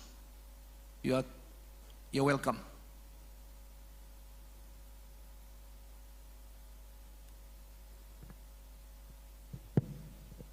Ya, Assalamualaikum warahmatullahi wabarakatuh. Honorable Governor, Police Academic, distinguished guests, good morning, greeting to all of you. Actually, Pak Andre, I have a question before we will present about how the seminar today. Is that okay? Yes, ma'am. Okay, yeah. My question will address to the first presenter, yeah. Based on the table 1.1, it showed the increasing number of traffic accidents. So I have two questions. First, how's the contribution of the education traffic to reduce the number of traffic accidents? And the second one, how the effectiveness of the East Java Police give education traffic to society? As we can see on the result of the research, 2020 there are more than 19,000, and then 2021 is more than 38,000, and then 2022 there are more than 46,000. So that's my question. Yeah, thank you. Yes, Tanto.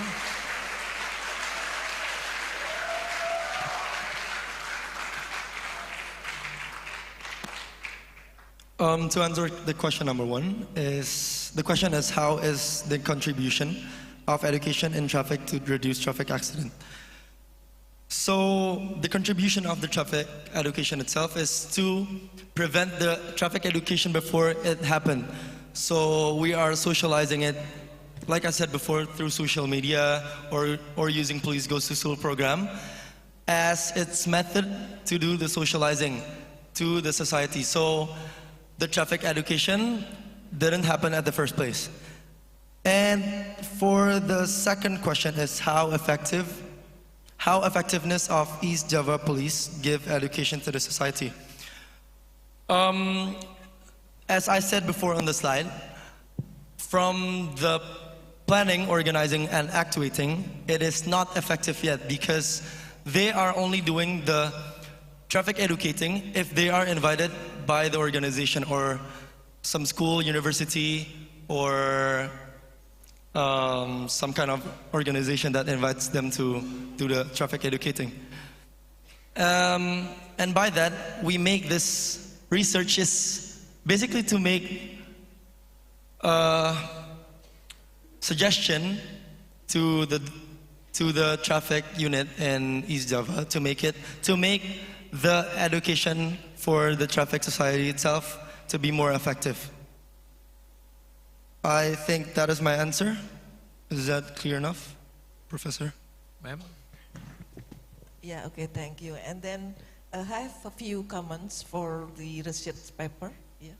The first, the title, The Role of Traffic Education by the Road Security and Safety in Reducing Traffic Accidents in the Jurisdiction of East Java Regional Police.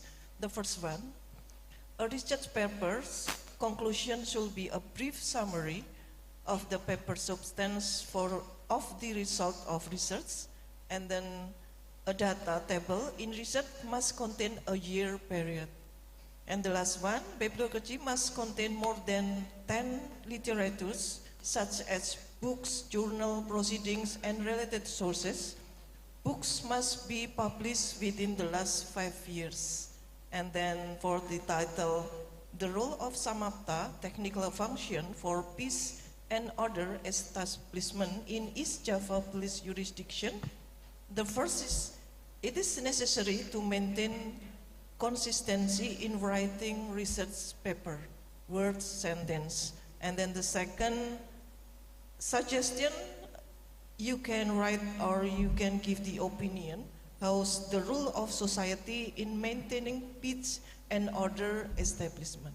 That's for me as a lecturer from Faculty of Law, Universitas Diponegoro.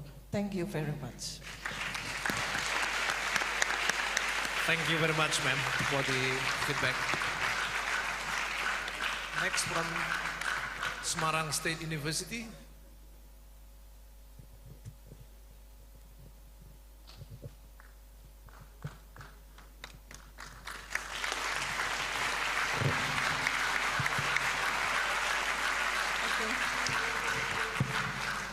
Okay, thank you for the opportunity,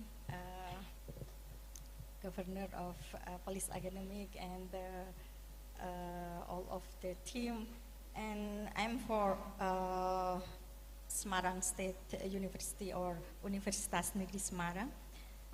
First of all, thank you for invite us for this great occasion. I think it is a great event that I first time attend this bilingual school seminar in this police academy.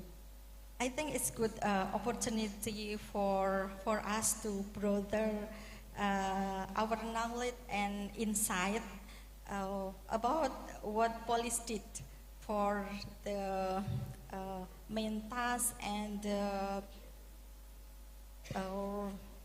implementation of the program, and especially for all students in other university. Maybe we know about problem issue that occur in our community, and sometimes we blame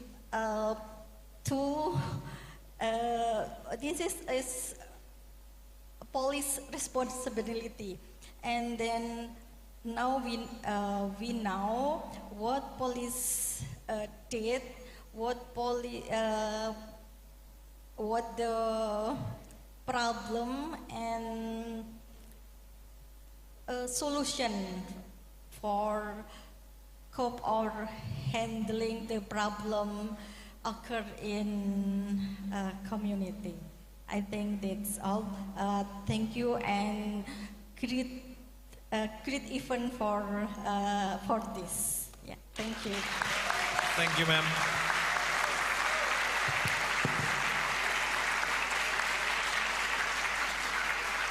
Yes, we are coming to the end of the session. Before closing the session, I would like to recite again the conclusion. One of the conclusions is that the lack of personnel, quantitatively and qualitatively. With the last statement, it refers directly to education. We talk about the lack of personnel qualitatively. It is directly refers to education, education and education. And I would like to recite again what the General Professor Krishnanda mentioned. One effective way to reduce traffic accidents and also problems and also crimes in our society in Indonesia is by providing education. And now we are here at the Police Academy dealing with education. Thank you very much for all your active participations, and we are coming to the closing session of the seminar thank you very much, and we'll see you in some other time. Bye-bye. Wassalamualaikum warahmatullahi wabarakatuh.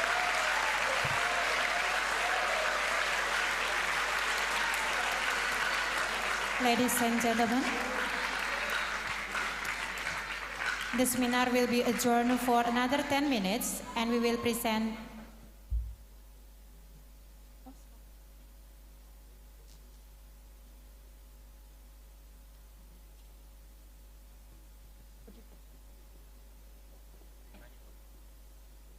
I'm sorry, before we proceed with the band performance, we have some prizes for university students who posted questions earlier.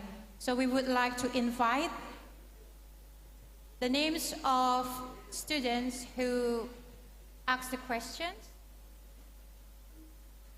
Kaisa Salsabila from Udinus, Adam Putra from Diponegoro University, Afif Fauzi from State University of Semarang, Praja Adi Dharma for University Semarang,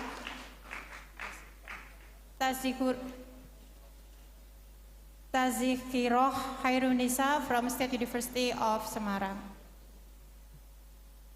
And we would also cordially invite the Governor of Police Academy to present the goodie bag. The distinguished Inspector General, Krishna Haluman Sregar, please.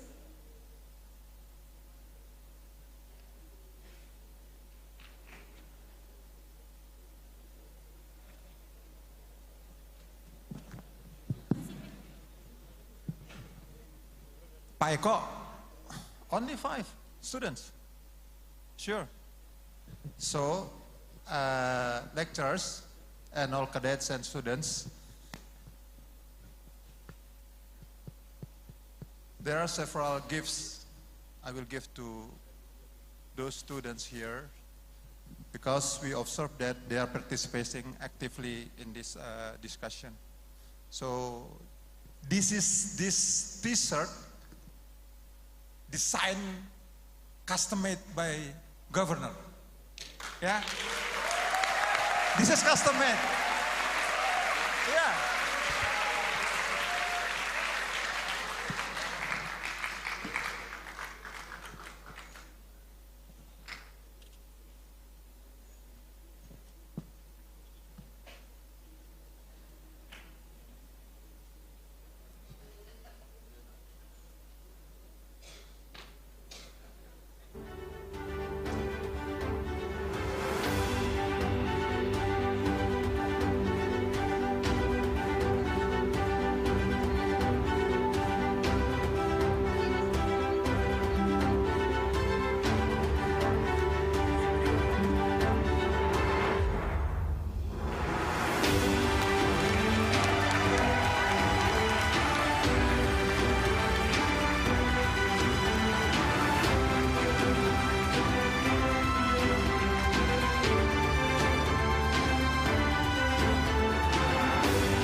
So all design by Keynote, yeah, by Governor of Police Academy, yeah. This is the nowadays style, oversized, and the other one is fitted T-shirt. So all these T-shirts you can buy in Koperasi Akpol, yeah.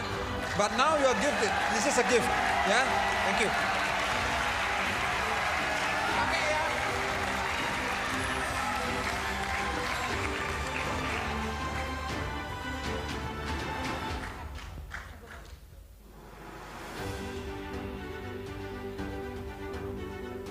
For university students, you are kindly to be seated again.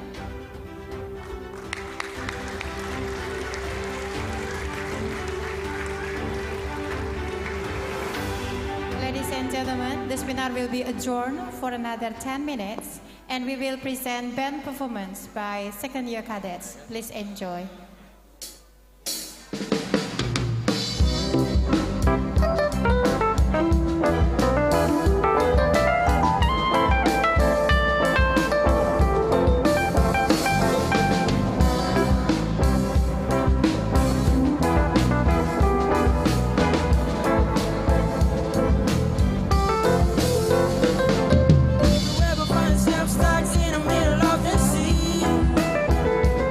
I sail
shone on me.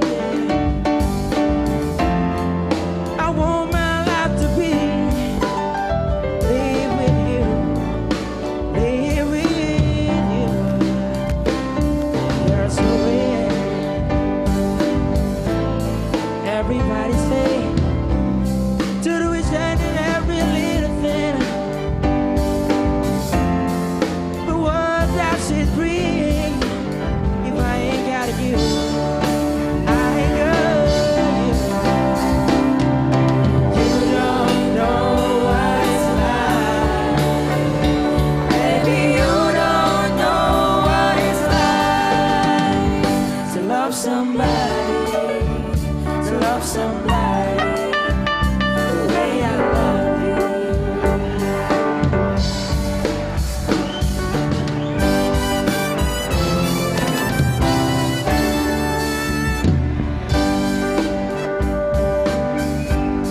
Oh, in my brain,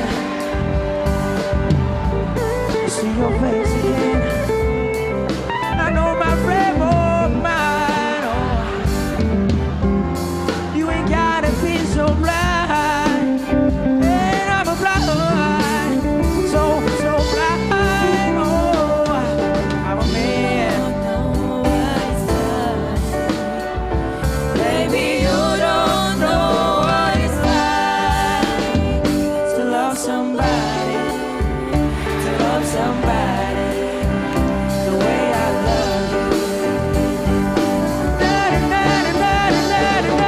You don't know what it's like. Baby, you don't know what it's like to love somebody, to love somebody the way I love you.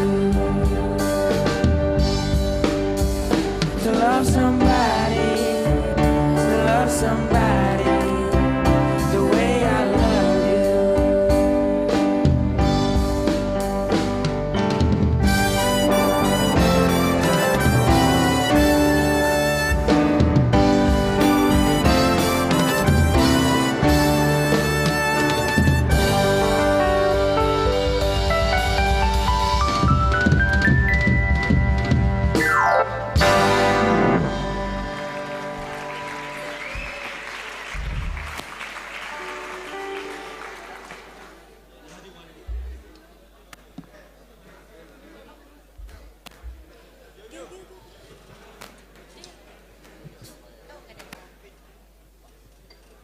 Bu, jadi tadi adik-adik mahasiswa bilang, Pak, saya minta dong kaosnya. Sengaja saya bilang kita nggak umumkan sama Pak Eko bahwa kita mau ngasih gift. Demikian juga Taruna ini, saya tidak pernah bilang sama mereka bahwa saya mau kasih nilai. Tetapi saya sudah pernah buktikan bahwa ada dalam suatu kuliah umum, ada salah satu Taruna buat pertanyaan dan bagi saya itu outstanding question. Sehingga pada saat itu saya menggunakan otoritas saya untuk memberikan nilai dia. Nilai harusnya akademik dengan mental itu terpisah, tapi dalam satu sistem. Nah pada saat itu saya gunakan otoritas saya kasih nilai.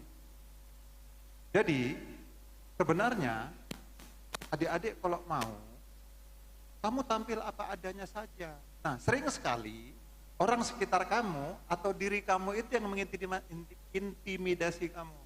Sehingga kamu takut untuk speak up, takut untuk menyampaikan pendapat, takut untuk gagal. Dan itulah menjadi obstacle terbesar kamu sebagai anak muda. Ya. Jadi kami ini akan selesai, saya sama profesor akan selesai. Kalian itulah nanti yang memimpin negara ini dalam 100 tahun Indonesia merdeka itu, ya. Nah, jadi jangan bilang, Pak, saya minta kaos. Enggak, kamu tunjukkan diri kamu. Ayo, kamu sini. Kamu kayaknya teraniaya sekali. Sini. Butuh mentor, yuk.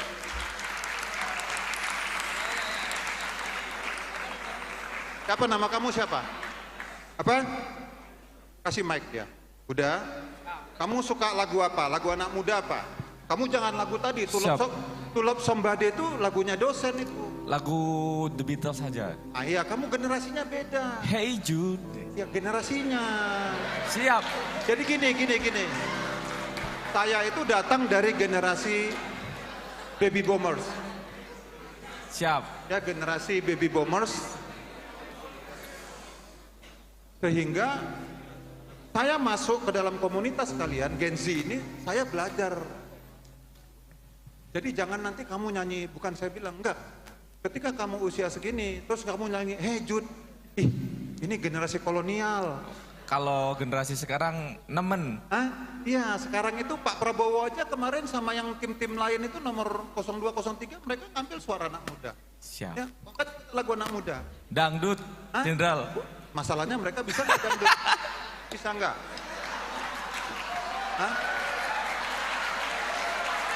Apa? Jogja Istimewa, bisa kalian? Jogja Istimewa. Bisa. Siap. Bisa. Ayo. Siap. Ya. Tunjukkan dirimu. Siap. Tunjukkan. Pak Eko, siapkan. Ya. Ya, tunjukkan dirimu, ya. Habis itu baru break. Ya. Siap. Ya, Jenderal. jangan lagunya Hey Jude. Ya, ya, tunjukkan generasi kamu.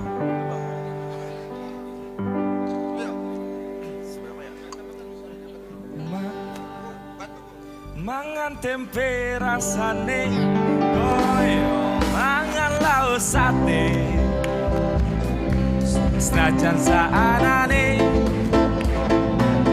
sing penting ro kowe. Ngombe kembang tahu rasane koyo ngombe susu. Ra usah mencucu tresno kuro kowe ra bakal tak madu. Bungah tenan rasane wong kang lagi gandum. Tak berjuangke tekan janur melengkung semuanya. Kowe siji-sijine aku bangga karo kowe. Gelem nampa apa anane tresnaku ra bakal lete. Kowe aja sumelang tresnaku ra bakal ilang. Ibarat koyo untukku Jogja, kowe jen istimewa.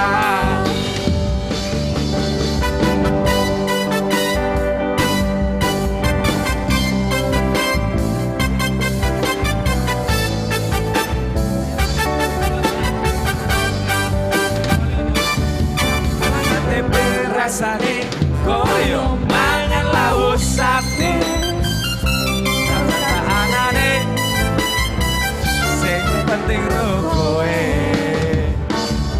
Ngombe kembang tahu rasane koyo ngombe susu. Ra usah mencucu tresno karo kowe ra bakal tak pandu. Bunga tenan rasane wong kang lagi gandum. Tak berjuangke tekan janur melengkung. Kowe siji-sijine aku bangga karo kowe. Ono anane tresnaku ra bakal lete. Kowe aja sumelang tresnaku ra bakal ilang. Ibarat koyo kutoku Jogja, kowe jan istimewa. Akpol dan istimewa. Terima kasih. Alhamdulillah.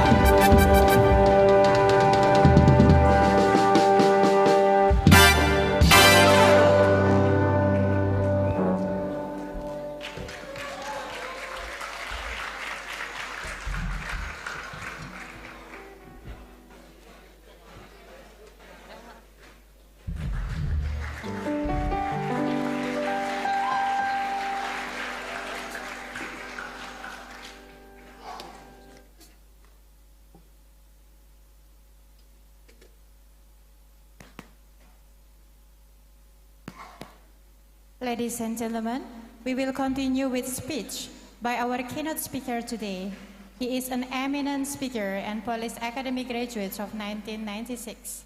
He completed his postgraduate studies in transport planning and engineering, earning his master's and doctoral degree from the University of Leeds, England, United Kingdom. Currently, he acts as the head of Planning and Administration Department of Special Detachment 88, Anti-Terror. Ladies and gentlemen, it is my great honor to introduce Senior Superintendent Aswin Ashar Siregar, MSc, MSc, Engineering PhD.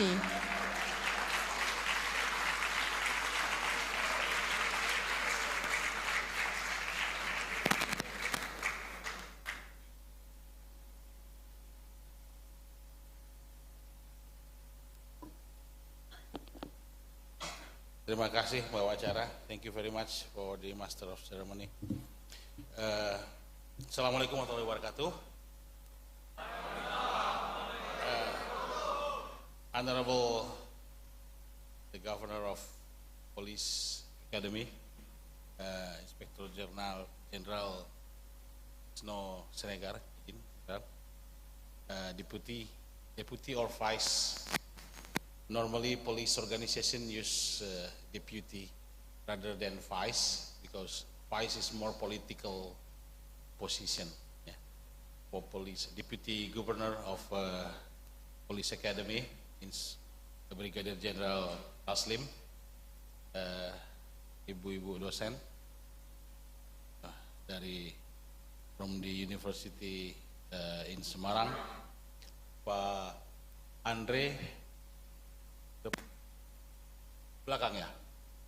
Mr. Andre is also my lecturer when I was a cadet. So my fellow officers and all cadets, and especially let's give an applause again to our speakers today. Both of them have a very excellent job.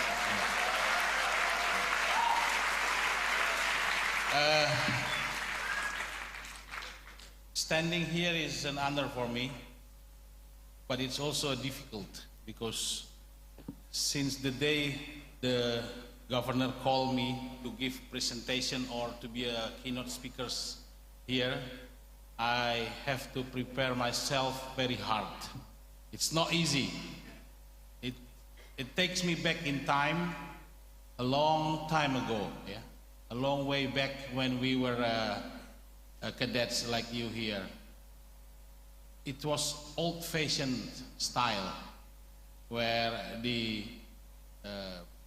situation is much different. Your performance today is far beyond my expectations. It's more than the grade that you have today. So you have achieved and show that you are,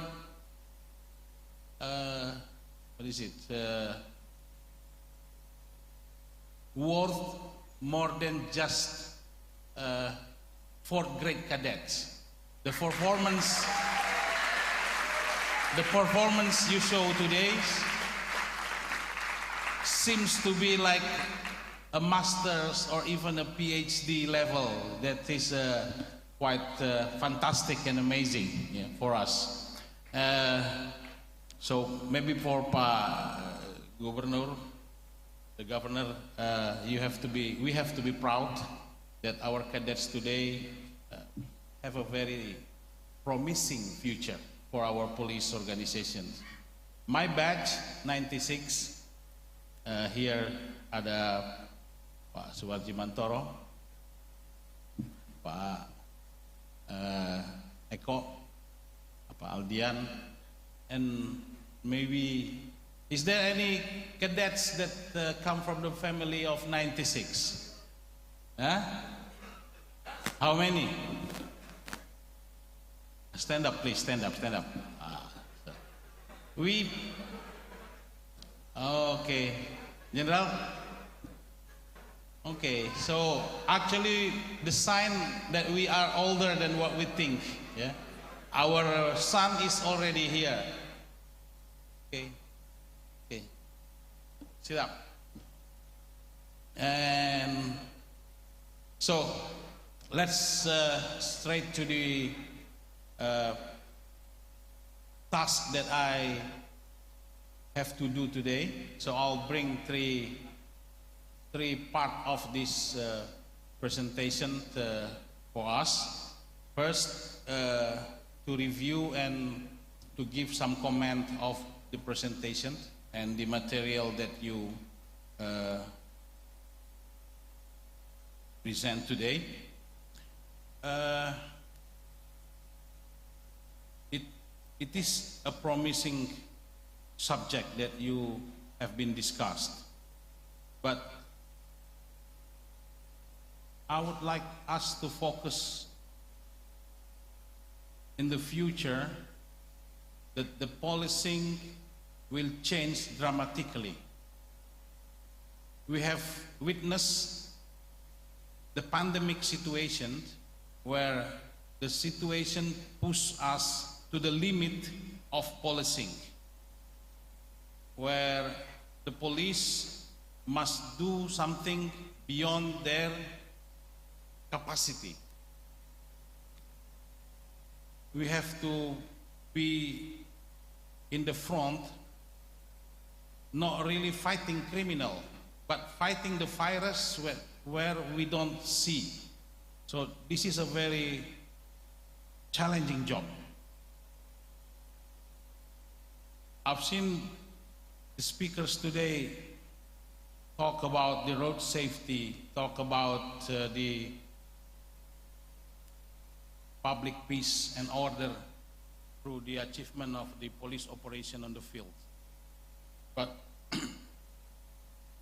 most of you, because maybe that was the task given by the school, still presenting something more what we have today, a conventional policing. So there is some part of it you saw as a command center. But then the question from the Ibu tadi is a very important. What was the role of education in road safety? Example. What was the role of education in road safety?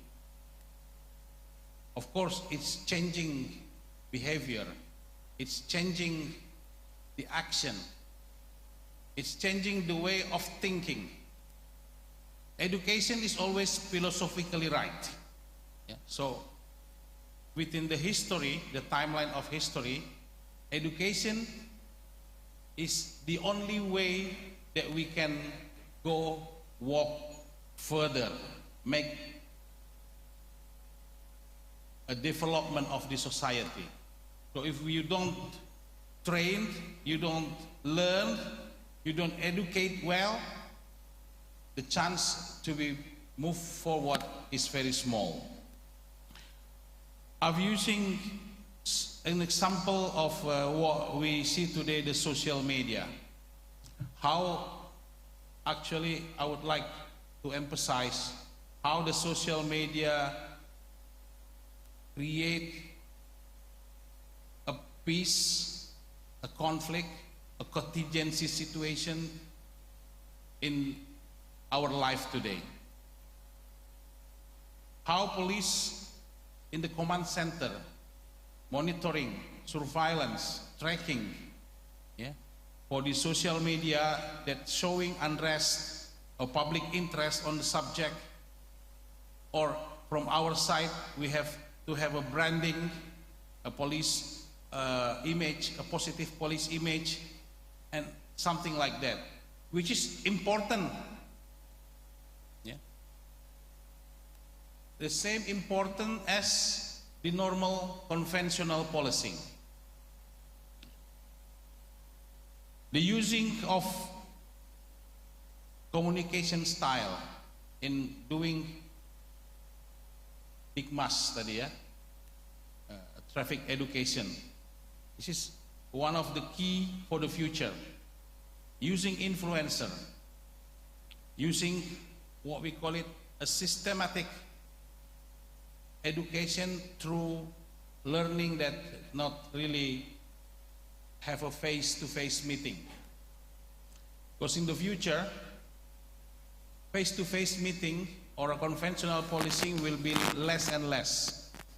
So you can imagine police have to be everywhere without being physically present.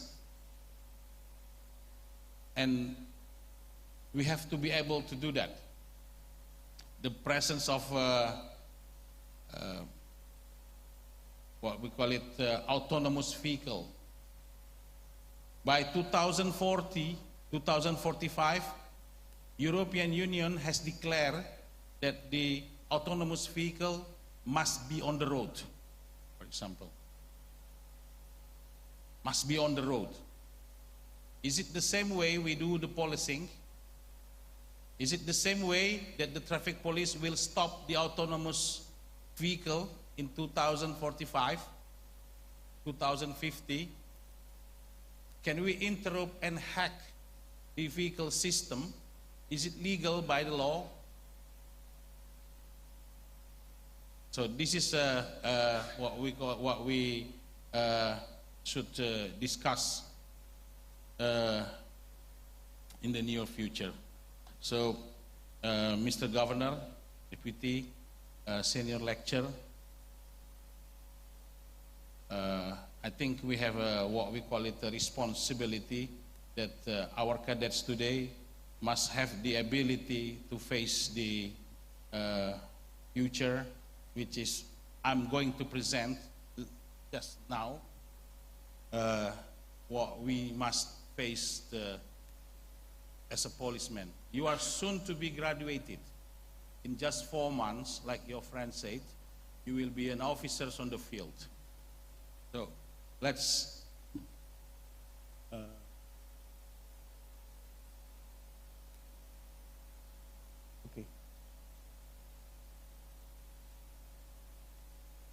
I'm happy that some of you showing their performance.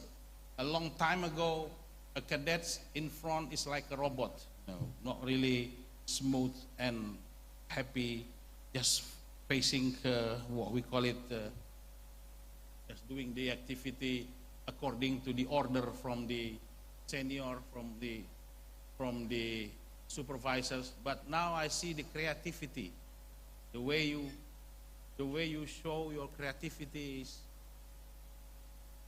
fantastic. It's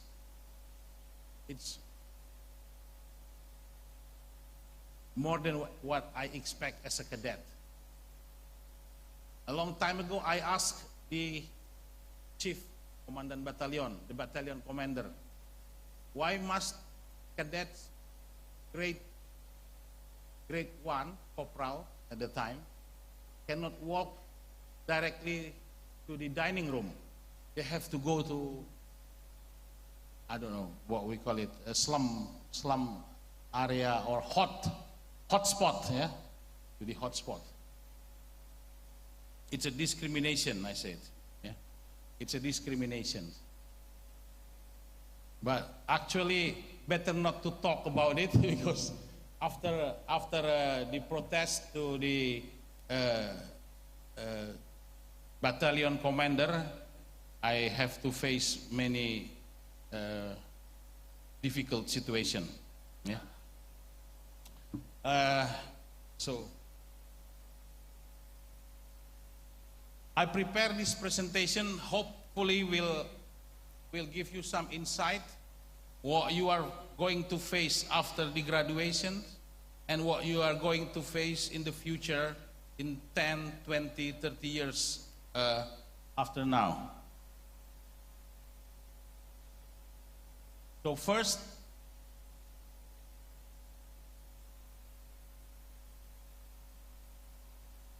I would like to bring into your attention how we mitigate the risk and knowing the challenge what Indonesian police will face in the future. We have to recognize what drives that change and what issues that are emerging from the perspective of global, regional, and local.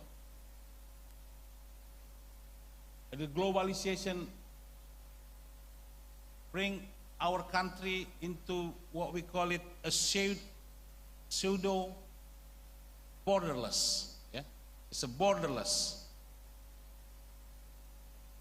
I just talked with Pak Governor that a long time ago, police cadets never read, never see the international news, for example. So, but today, with your ability, your skill in English, your fluency, I said at least you have two advantages. First, you can read the material in English, which a long time ago not really easily available, but you can use Google and any other browsers to search for the material. So your skill to master English is important for you to find the reference. It's a borderless country in the future. I'm currently posted in Densus 88, which handle the terrorism. A terrorist never recognize a country. They don't recognize a country. For them, this whole world is khilafah, for example. No country. Country, what is country for them? And Pak Gubernur was a director of narcotics. I asked him just now, what narcotics trends develop from the past to the future?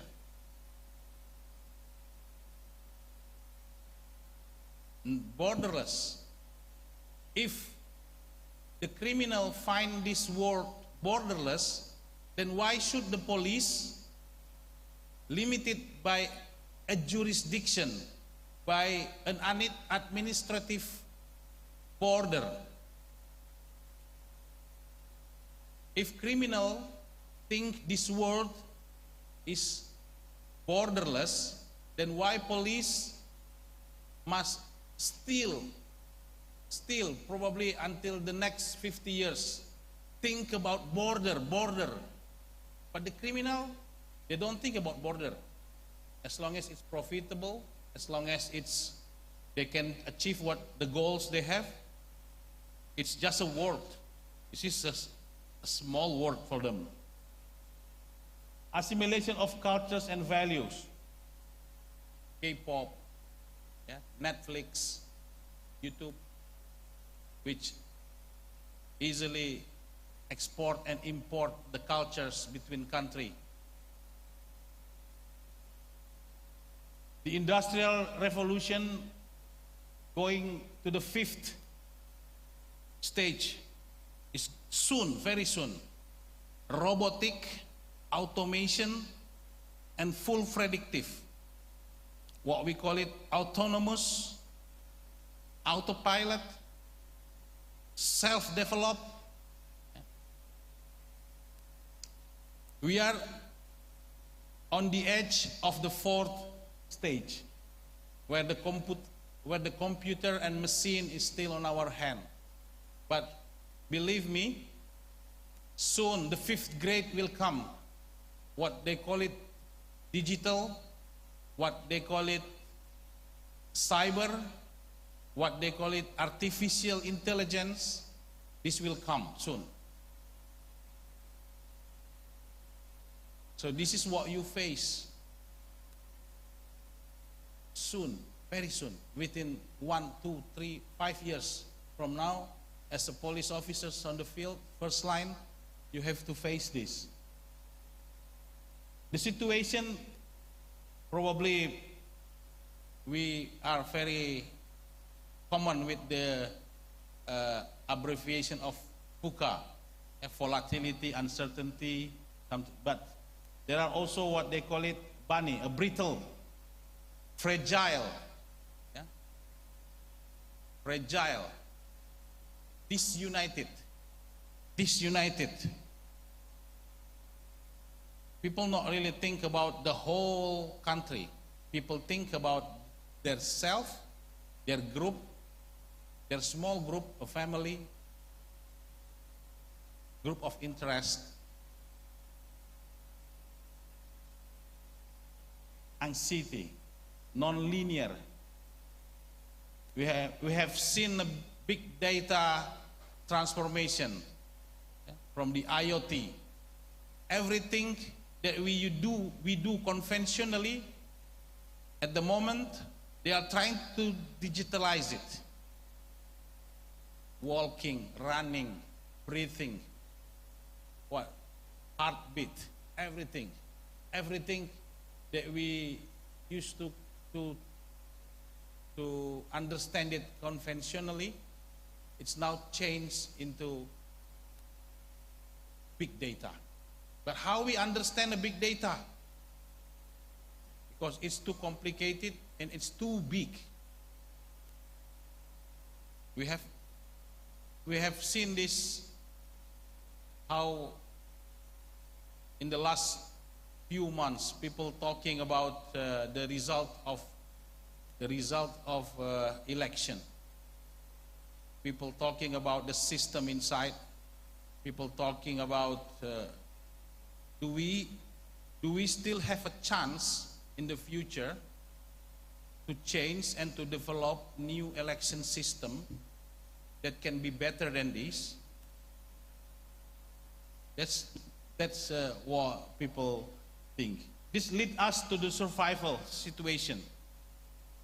The continuous learning, we have to adapt and being agile for the situation.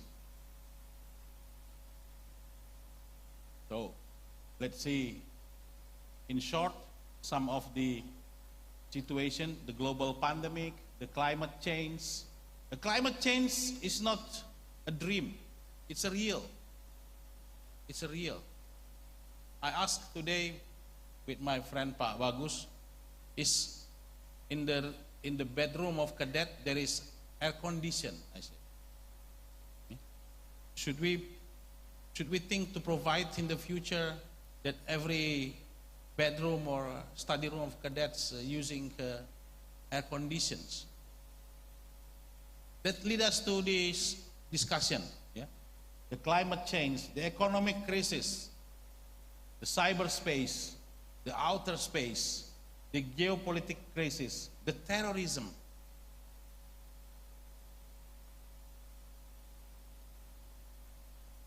Dalam bahasa Indonesia, banyak pengamat politik bilang, kita ini tidak sedang baik-baik saja. We are not in the normal situations. From now until another 15-20 years, we are not baik-baik saja. But this is the situation. And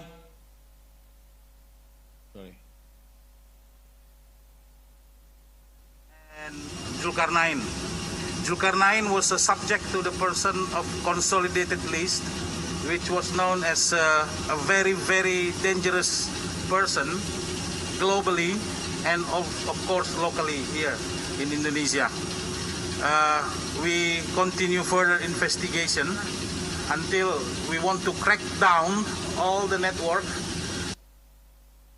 See how we are having a pressure from global about the terrorism in Indonesia.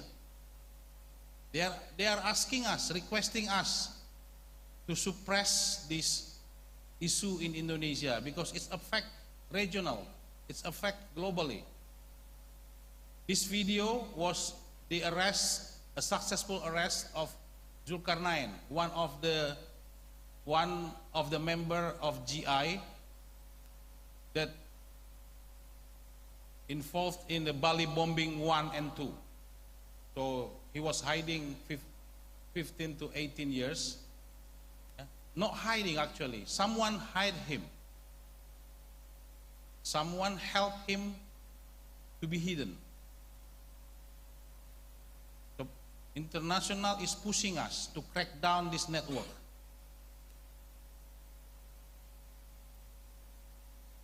See in the region how transnational crime, pirates, South China Sea conflict affect us, a Melanesian Brotherhood propaganda that involve us, our brother in Papua, some of them really,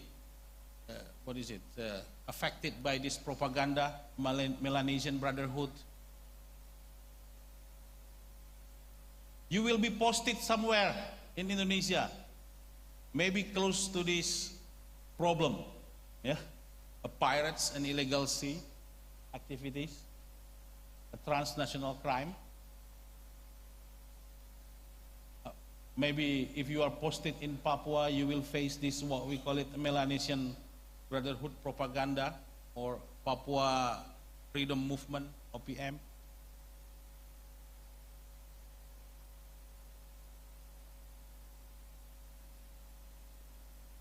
And locally, we are facing this situation. Uncontrolled growth of non-government organizations. Since the Reformation, so NGO, we are facing insurgency, the issue of new capital, the simultaneous elections next few months, yeah, for Pilkada. We are facing the demographic bonus. If we don't manage this well, it will be a catastrophic demography. Yeah? Instead of bonus, it can be a kutukan, cost. Yeah? Because from these last few months, we know that 70% of Indonesians just graduate from the 7th grade, SMP. Is it really demographic bonus if we still have only 7th grade graduate? A financial crime, food shortage, the climate issue, natural disaster, outer island, social conflict, vulnerables, intolerance, corruptions, indifference to legal culture. This is the most dangerous probably. People think law is not important. Law is not really important. They have their own criteria for what they think it's good. So this indifference to legal culture is very difficult. It's maybe your friend already discussed about traffic education. This has happened in traffic. People don't think not using helmet is not really problem for them. So this way of thinking, how they find the legal culture is indifference, unimportant, they have their own judgment, what good for them.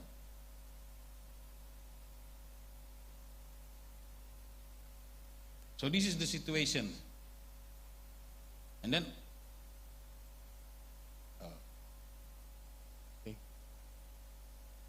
and now let's see what we have. This is the legal base, the mandate, yeah, the mandate that we have from the people, from the country. Yeah. After knowing the global, regional, and local aspect, it's important to map our current situation. The task, the manpower, the strategy, to understand the current condition and mitigating the threat in the forthcoming. I said era because no certain time. Yeah. You can read this in the internet. Yeah, everywhere. It's the social problem, the iceberg theory. What we see on the road is just a small number. The real problem lies in the bottom of the sea. Yeah?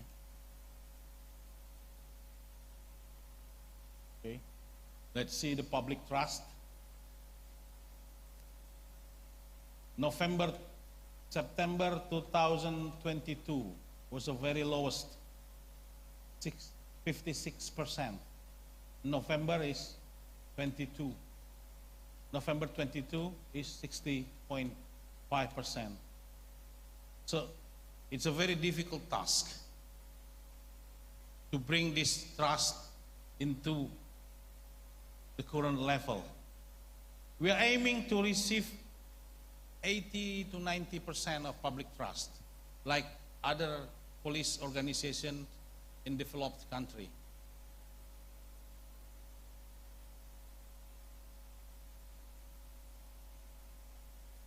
It's important there is legitimacy, yeah, because otherwise people don't trust their police, and it will be a very difficult situation. You are going to be graduated soon. You will face this simultaneous election ongoing October or November, yeah, for Pilkada. You are already on the field at the time. Yeah. You will find this situation challenging for you. International event, hoax and hate speech situation. Unfortunately, the level of literation for the internet is very low, in spite of the users is very big in our country. This COVID is not finished yet. We still hear some news about the new variant of the virus, and another countless task. This is the mandate that we have. As long as it's related to public safety, to public welfare, police have to take the action. That's what the law said.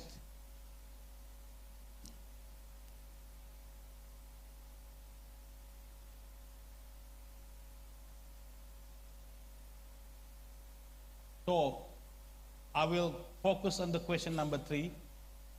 What we expect from you, from the cadets, from the young officers, regarding this future challenge. Your journey will begin soon. Your future endeavors is about to start.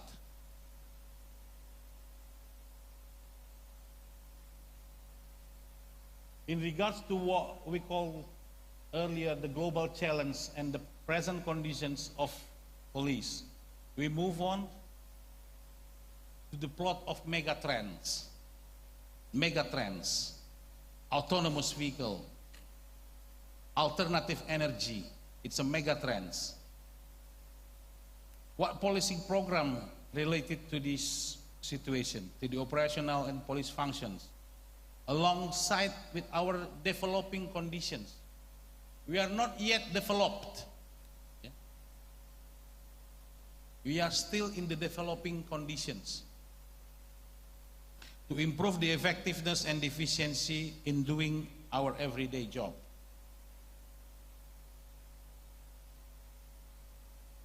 So this is, yeah, what we will face. I already explained this.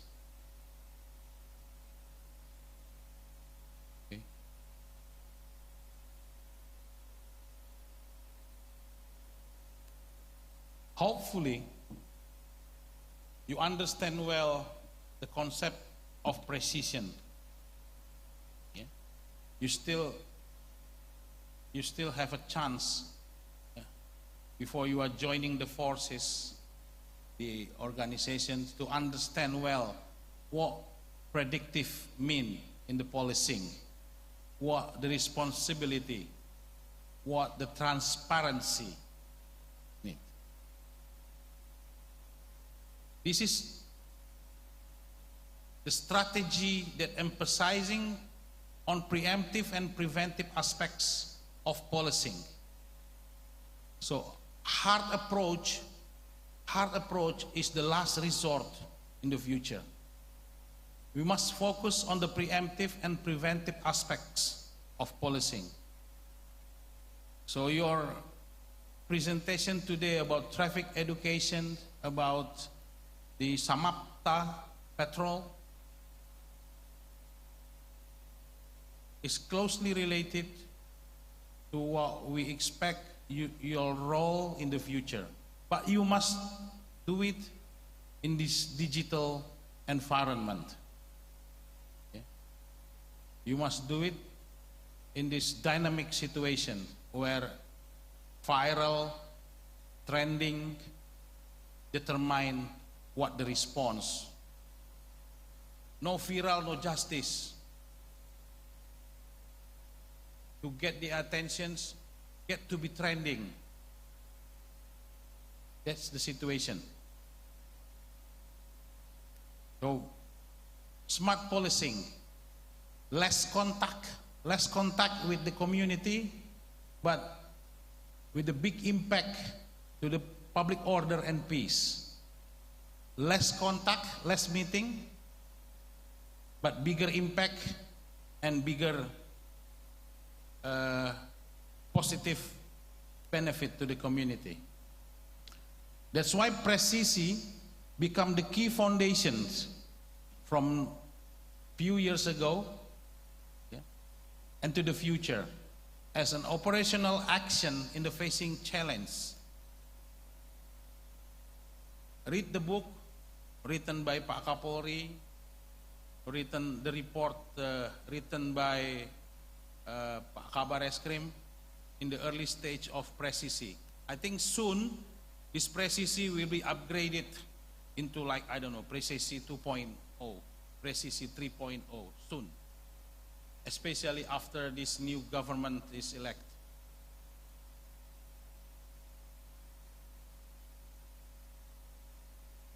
Okay, I'll be very quick about this, and I think later Eko bisa distribute this presentation juga to the cadets so they can read it.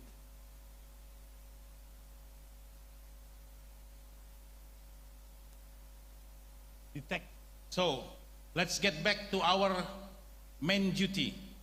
Yeah, I see your presenter today using what they use technical function.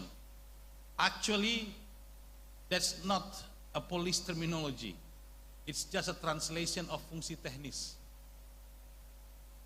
So you should free yourself not to translate but to interpret. Okay? Next time when you make a report about police, don't translate. Interpret. What is the technical function? What is fungsi teknis? If you speak in front of other police organization, they will have a question. What is technical function? It's like TV rusak, malfunction of technique. But that's the term we use in Indonesia. That's fine. I understand. All of us here understand. But maybe Ibu is not understand. That's what we call the main duty or role or task. Just use that simple. Yeah? Intelligence will play a very important position in the future. The most important one probably.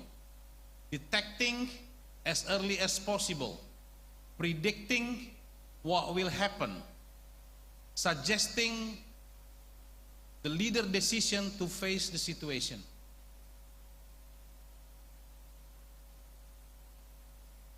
The way they use surveillance technique, physically or digitally,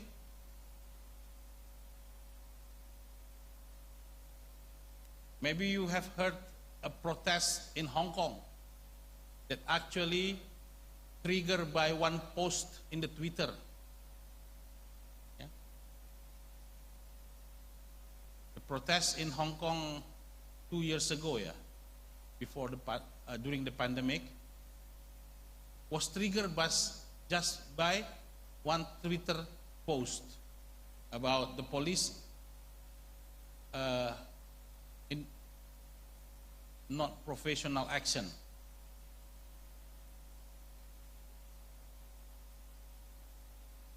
Machine learning program. Machine learning program. So today, by Intelcam, Densus, and maybe some other police institution trying to upgrade their human resource, their system to face this, what we call it, an early detection of disturbance. I just pick up one key role for each function, yeah? And for Samapta, Tabara, preventing and overcoming disturbance in public safety order. The safety system must be integrated and interoperability. Integrated and interoperability.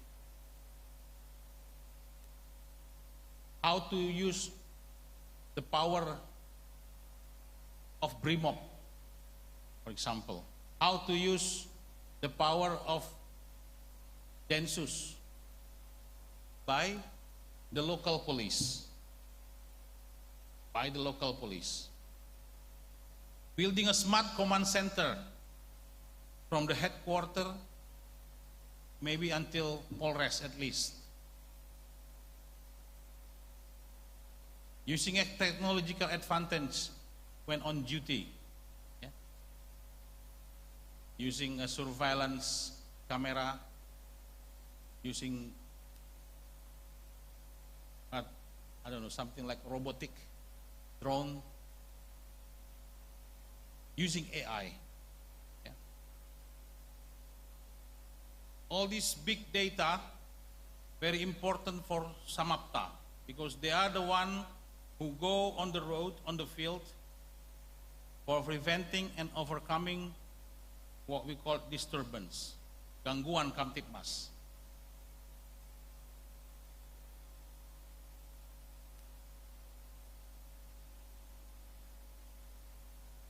Using AI to help grouping and mapping the members of society, improving the use of cyberspace, socializing in accordance and characterized according to the characteristic of the people.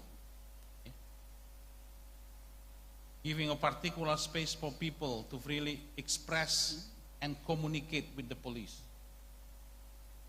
We must, that normally using the way face-to-face, sambang, have to use social media in the future. Have to use a communication on the internet, peer-to-peer basis. If they are communicating with the group, understand it's difficult to characterize a WhatsApp group. Easily to characterize a physical group, but difficult to characterize a WhatsApp group. Telegram group. And normally people here, if they have one goals in mind, they immediately create one group of WhatsApp. Panitia, apa nih? Seminar sekolah. You have one group, isn't it? Huh? Huh? Maybe you are going to cuti soon. Yeah? Awal Ramadan. Yeah, the beginning of Ramadan. There already group talk about that. Yeah? That's it. So how BIMAS can infiltrate and join that conversation to influence a people? Still a big question. Yeah? Traffic safety and order. modernization of traffic system, technology, and management. Here we have Pak Deputy, Pak Vice Governor. He is an expert on this traffic. I worked with him maybe nearly 20 years together to modernize the traffic system. He is very keen on working on the making a data, a big data for the vehicle drivers, how to connect that with the law enforcement on the road. It's not really easy. Like I said, if you are going to start soon your journey as a policeman, so you will have another 30 to 35 years of service, you will face this autonomous vehicle. You will face this autopilot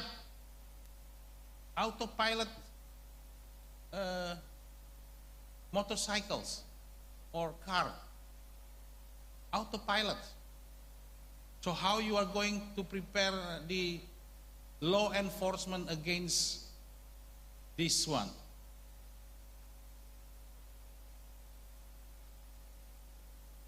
We are focusing now on the electric, on the electric vehicle usage. This is probably just the beginning. We will still have another 10 years at least, for changing this electric vehicle, at least by the ratio of 10 to 20% of vehicle become electric. See that vehicle, the patrol vehicle of Korlantas, traffic headquarters. When I was a cadet, I never imagined the police patrol car will be like this.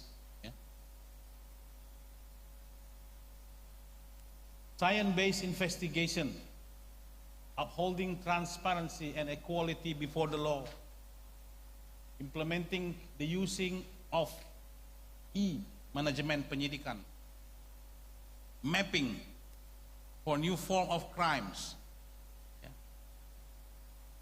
new form of crimes.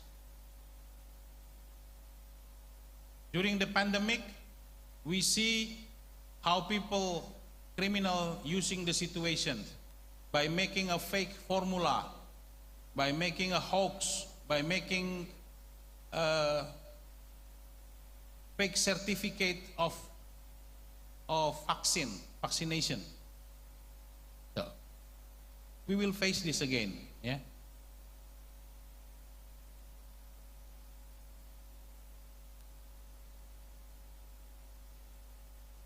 So in conclusion,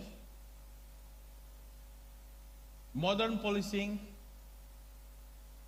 is implementing the use of advanced technology, prioritizing on preemptive and preventive measures, and respecting every aspect of human rights.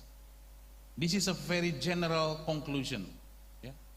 The use of advanced technology, prioritizing the preemptive and preventive measures, and respecting every aspect of human rights in all police operations. So we need to be ready for this. I think I'll close this with the last, not really slide, comment, Before the session for me, I've seen Governor encourage you to ask to comment on a seminar, on a lesson you have in the class. Do not hesitate. Sometimes your friends sitting next to you intimidating, he said. But remember, the one that support you is more greater than the one intimidate you. Yeah? You are stronger and smarter than what you think. Yeah? You are clever, much more clever than me, than everybody and our generations. You are smarter than us. Yeah? Maybe sometimes you need to think your existence here is not just about you yourself. Yeah. It's about your family, it's about your friends, your parents, especially sibling. Yeah. So make them think that your success is their success. You must bring the happiness for us, for all of the family, for all of the people that support you. When you graduate, don't really think about pangkat jabatan. Yeah? Don't really think about the rank and the positions. Work as a police is a dedication. It needs a dedication. Integrity, yeah? Integrity, and it's one way to devote yourself to this country, to the God. Yeah? What is devotion mean bahasa Indonesia? Mengabdi, ya. Mendedikasikan, pengabdian. Yeah. So your every step you make from now on, yeah, will impact the future of our organization. If you are still in the same course, in the same goals with us, your place is guaranteed in the future as a leader of police. But if you go to the wrong directions, this institution have a system to clean it up, and bring just a few good people to the top. So be good, be better, and be the best. Okay? Yeah. I think that's all. There are a few minutes, like 15-20 minutes question and answers. I hope I give a good review and insight for all of us. Not really able to answer and to provide everything. At the last, I am a chief of administrative and planning in Densus 88. So Pak Gubernur and Pak Wakil Gubernur, I really want some of the cadets join Densus. Yeah.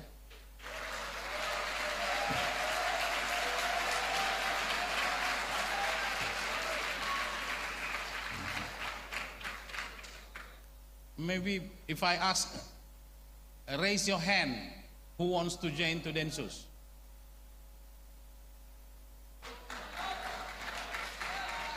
Oh, so many. Pak Gubernur, how can I get the list of the name if someone? Yeah. So I can provide to the chief and to the human resource that these cadets want to join Densus 88. That's one of the one of the best place for you for your pengabdian tadi, devotion. Yeah.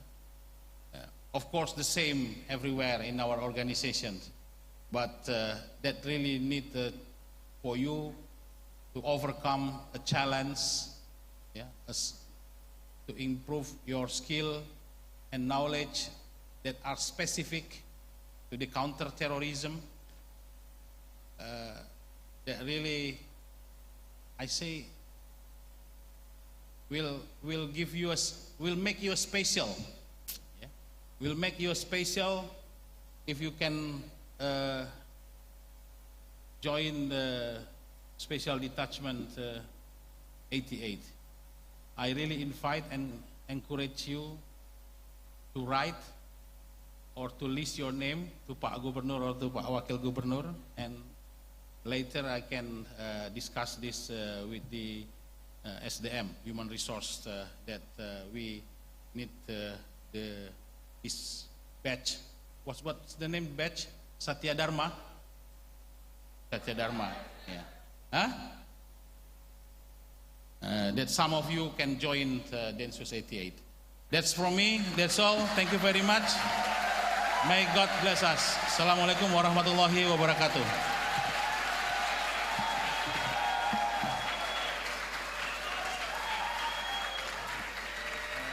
Thank you for the inspiring keynote speech. Distinguished keynote speech, please be cordially invited to stay in the podium because we will have question and answer sessions. We would like to start with the first 2 questions in the first session. Therefore, I would like to kindly invite audience to pose questions and queries to the keynote speakers.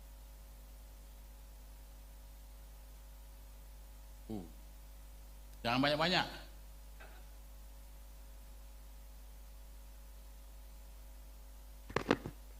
I think we will start with the university student.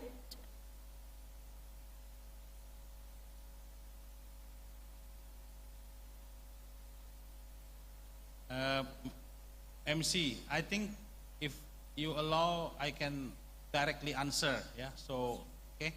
Sure. So please make sure just one question, please. Okay. Oh, yes, sir. Assalamualaikum warahmatullahi wabarakatuh. My name is Muhammad Rifki Firizatullah from Semarang State University. Thank you for this very valuable opportunity for me, sir. So, permission to ask, sir. Currently, people who could be said to be affiliated with terrorism have begun to enter state or government institution. The question is, how do we, as civilians and friends of the People Academy, as prospective law enforcement, respond to this issue? Once again, thank you for the opportunity, sir. Wassalamualaikum warahmatullahi wabarakatuh. Thank you. I will answer directly, yeah, MC, yeah. Okay. So the infiltration of this ideology of radicalism, intolerance, and then become a terrorism is much more dangerous than what we think. It's not about Salafi Wahhabi discussion in kajian-kajian in the mosque or maybe in the group of Islamic organization. It goes beyond that. They don't have religion, actually. Yeah, they don't have religion. It's just a mask, topeng.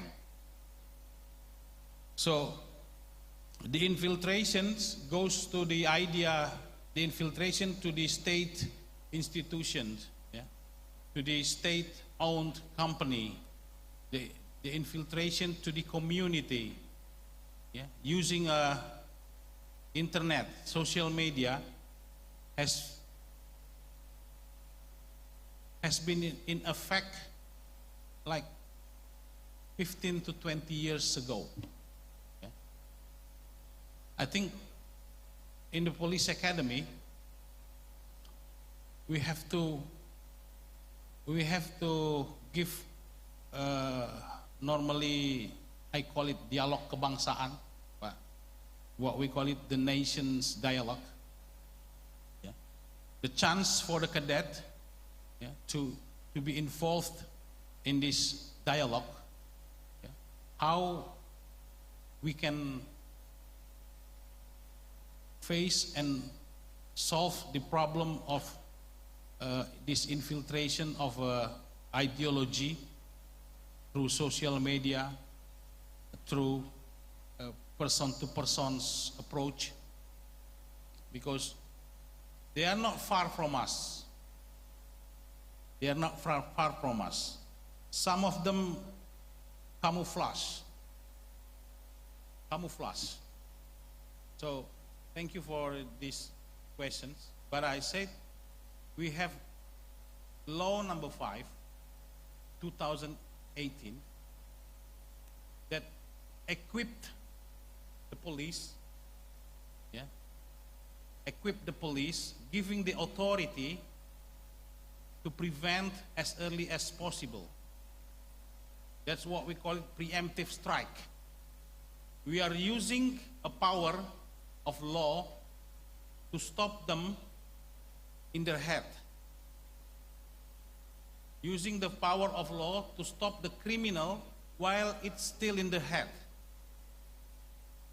So this is a very powerful one. So we are very careful on this. We are working together with the Human Rights Commission, with the external supervisions about the exercise of counter-terrorism, counter-radicalism, counter-intolerance, de-radicalization, self-radicalization. There are many issues. So I think hope answer your questions, okay? Okay, we will go to the next question. Thank you, my pleasure for have a chance to ask. As we know, in enforcing the law, police have right, like a discretion, that police have right to do with its judgment of to enforcing the law. My question is, how to police application of discretion in society and public without violate the value and right of human. With the education of and right now we have a development of technology like AI and artificial intelligence. How police face the development of technological indiscretion? Thank you. Okay.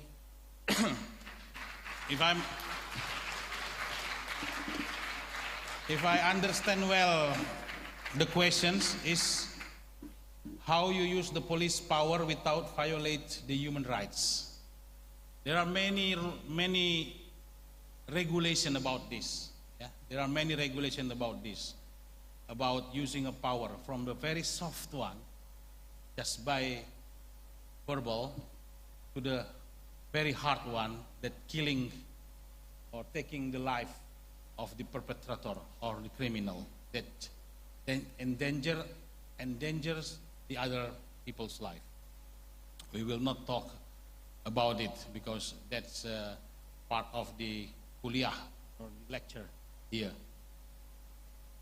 But I guarantee that in the future, with this transparency, the transparency that inside this precision will guarantee every step, every action taken by our police has been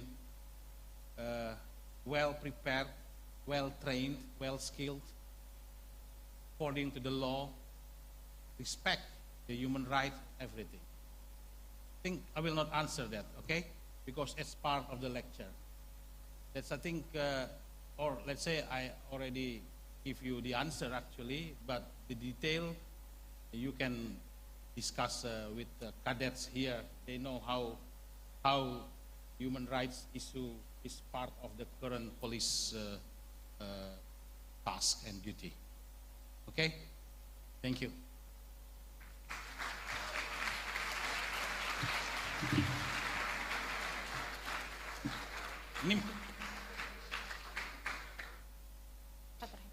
Okay, I think we will continue with the last question. You're very welcome to post a question. Be kindly reminded to introduce yourself.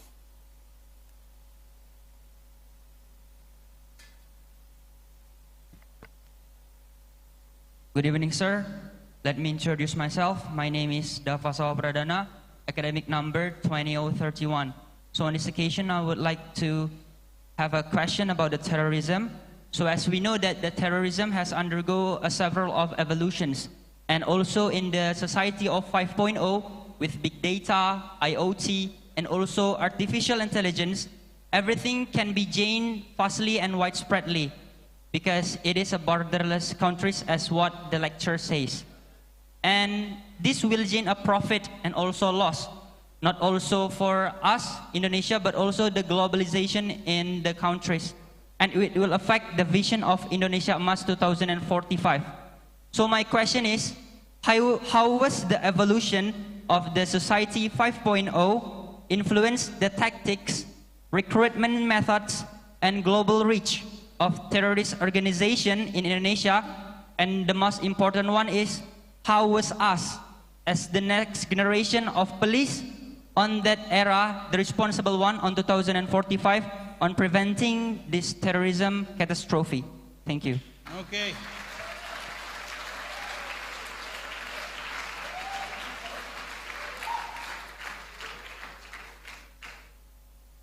I feel like I'm being in the exam of PhD, you know, because the question is difficult. Pradana ya namanya? Okay. The 5.0 society is not a guarantee of free of crime society. Okay? Yeah. So 5.0 society is not a guarantee of free of crime society. It changed. The crime changed. Okay? Classical book like Police for the Future, written by David Bailey, for example, discuss about the adequate human resource and equipment to fight the criminal. And then the questions emerge from that point. If the country give you enough human resource, if the country give you enough equipment, will you able to make the crime zero? It's not.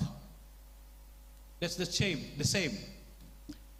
With the developed society, yeah, change into the 5.0, change into the fully automatic situation. That's not the guarantee for free crime. That include terrorism. Terrorism is a mind criminal. Okay? It's not driven by economic itself. It's not driven by the what we call it childhood misery. It's not driven by the poverty. It's driven by the ideology. So this ideology, for example, of terror, yeah, to hate people that not in your group, yeah, to hate people that different from you, to discriminate and create an exclusive group, only the people that the same idea with you. It's a very dangerous. Yeah. You, as a next generation of police, have to bring what I call a moderate mindset. A moderate mindset. Yeah? A freedom, an understanding of rights, an understanding of people's independence, an understanding of other people's self-determination, willingness to choose what they think good without conflicting with other people. There's a law about that. And this, the mind game created by the group of terrorism, spread it easily today. like we discussed before about borderless, it's even now languageless. You don't need to speak Arabic to understand what Osama bin Laden said. You have AI, you have Google Translate, auto caption in YouTube. So you prepare yourself to be intelligence, not to be anggota intel, to be intelligence.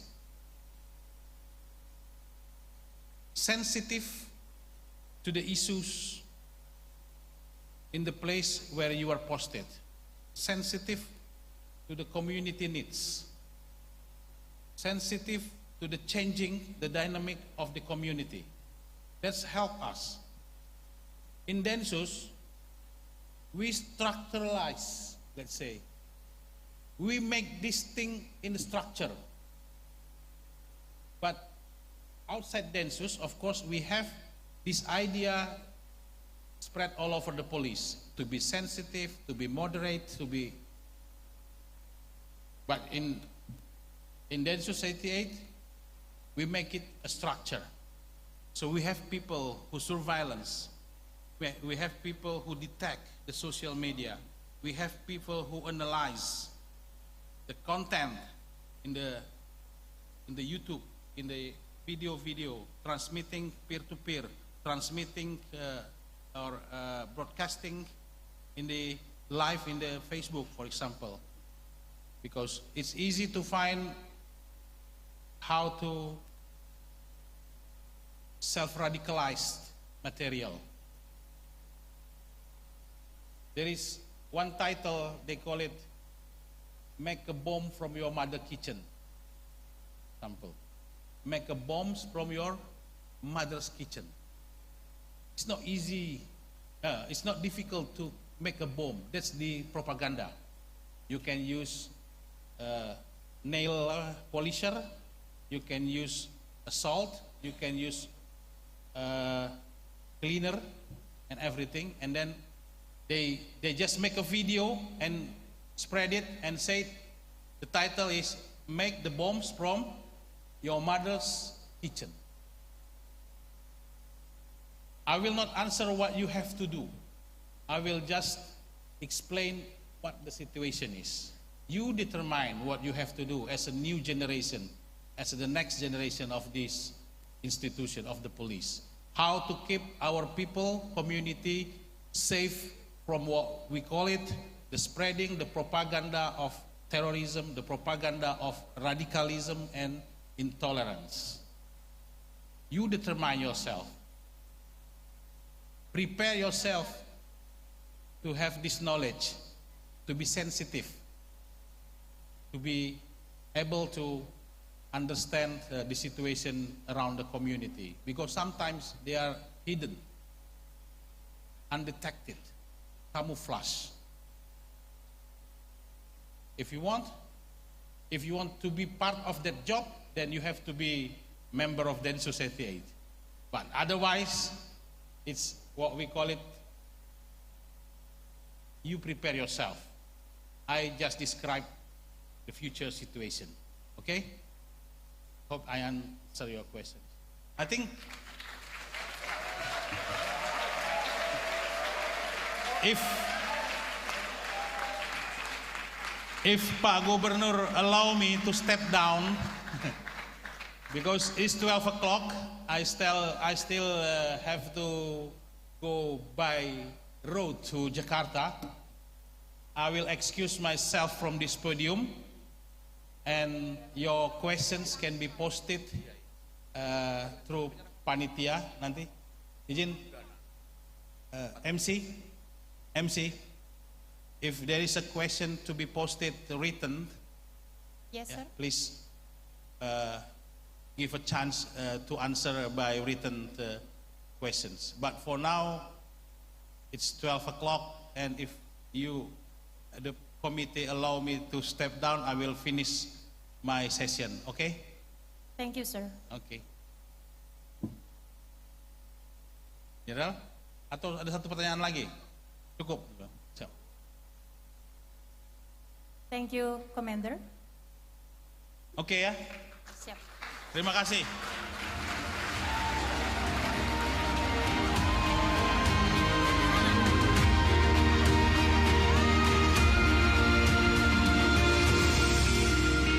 Ladies and gentlemen, now it is time for awarding token of appreciation, followed by photo session. The token of appreciation will be awarded by Honorable Governor of Police Academy to distinguished keynote speaker. We would like to cordially invite the Honorable Governor to please come forward.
We will facing the stage. We will facing the stage.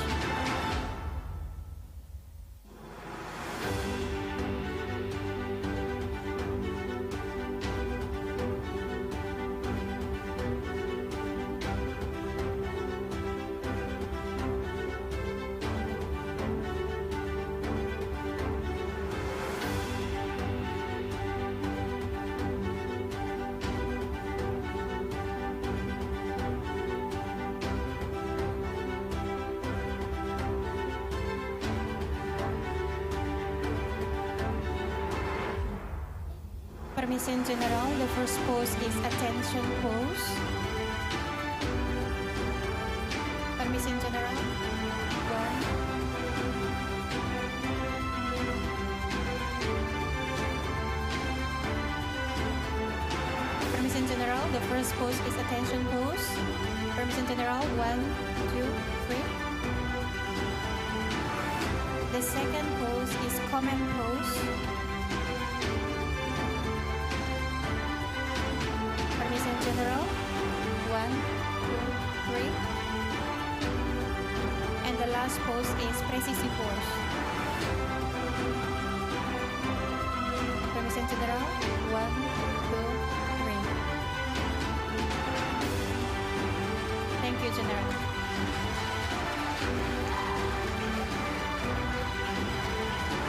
Ladies and gentlemen, please be seated.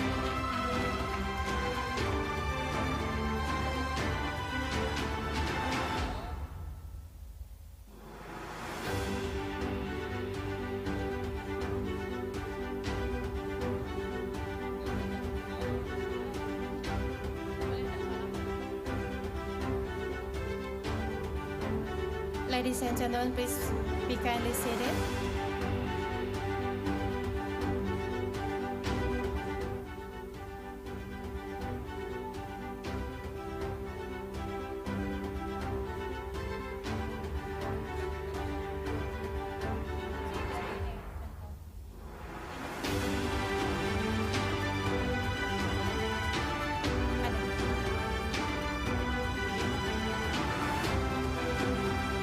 Ladies and gentlemen, now we move to the next agenda. There will be some prizes for university students who were actively asking questions. So we would like to invite Muhammad Riki Unes from UNES, and also Altis Taufik from Diponegoro University.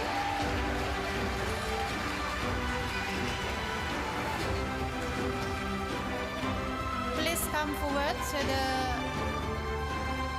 stage. There are two university students.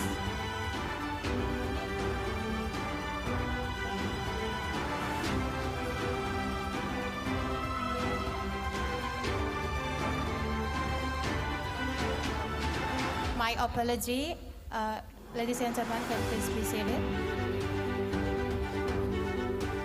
Okay, ladies and gentlemen, we move to the next session, which is announcement of yesterday's seminar result, followed by awarding prizes and photo session. We would like to invite Pak Adit to announce the result.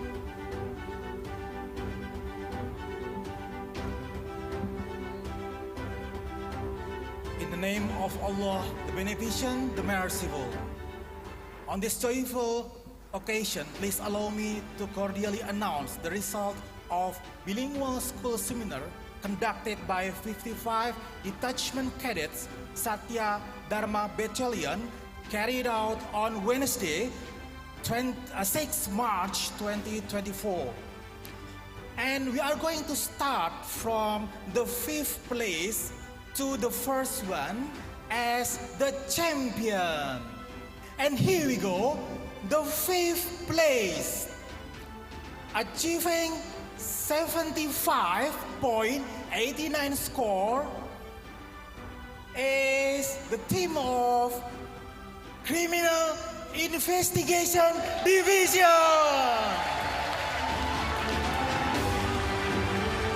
All right, please. Okay. Cadets Brigadier Riri Nabila Pradani and also Cadet Brigadier Muhammad Niko Saputra, please arise and come forward for attending the awarding session. All right, where are you? Riri Nabila and Muhammad Niko? Yeah. The next, in the 4th place, with the score of 77.41 achieved by the team of Intelligence.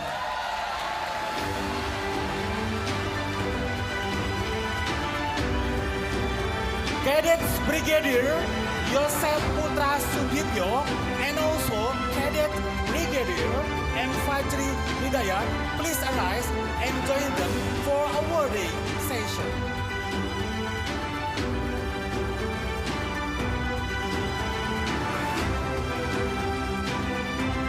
In the 3rd place, with a score of 77.54, is the team of Patrol Unit.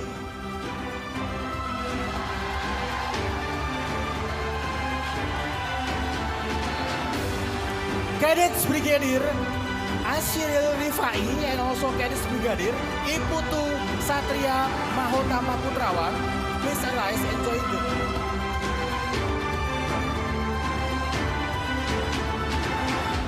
In the 2nd place or runner-up, with a score of 77.66 achieved by the team of Traffic Unit.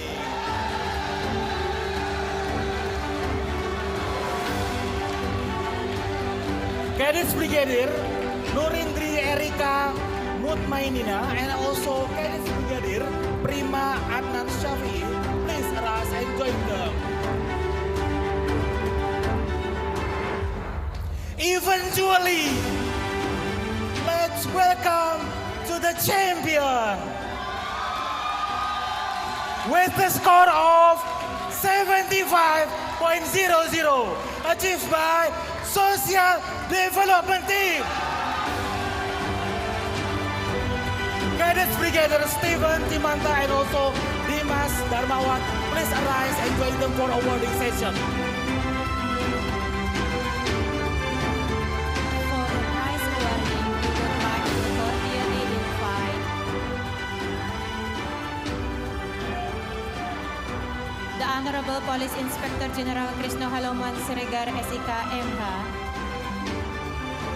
Distinguished Police Brigadier General Muhammad Taslim Khairuddin SIK MH, Distinguished Senior Superintendent Eko Suprihanto SH SIK MH, Distinguished Senior Superintendent Muhammad Syarif Harju Saputro SH MSI, Distinguished Senior Superintendent Suharji Mantoro SIK MH. The first prize will be awarded by the Honorable Governor of Police Academy.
Invited to return to the seat.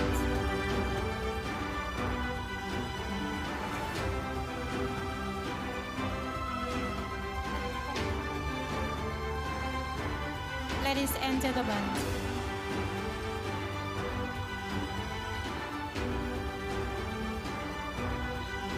to end this seminar, we would like to kindly invite the honorable distinguished guests and participants to rise. Ladies and gentlemen, please stand up.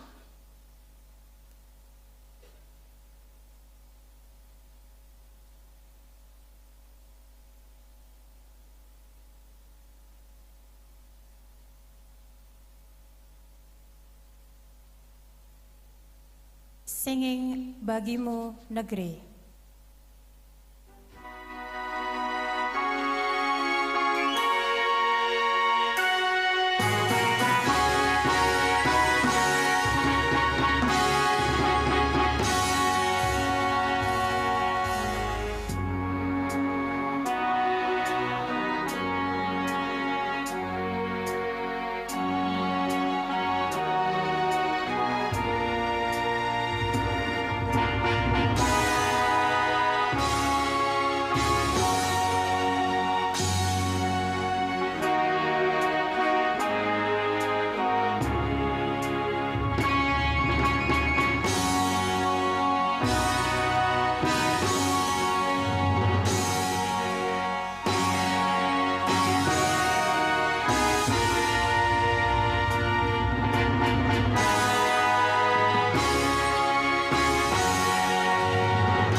Ladies and gentlemen, please be seated.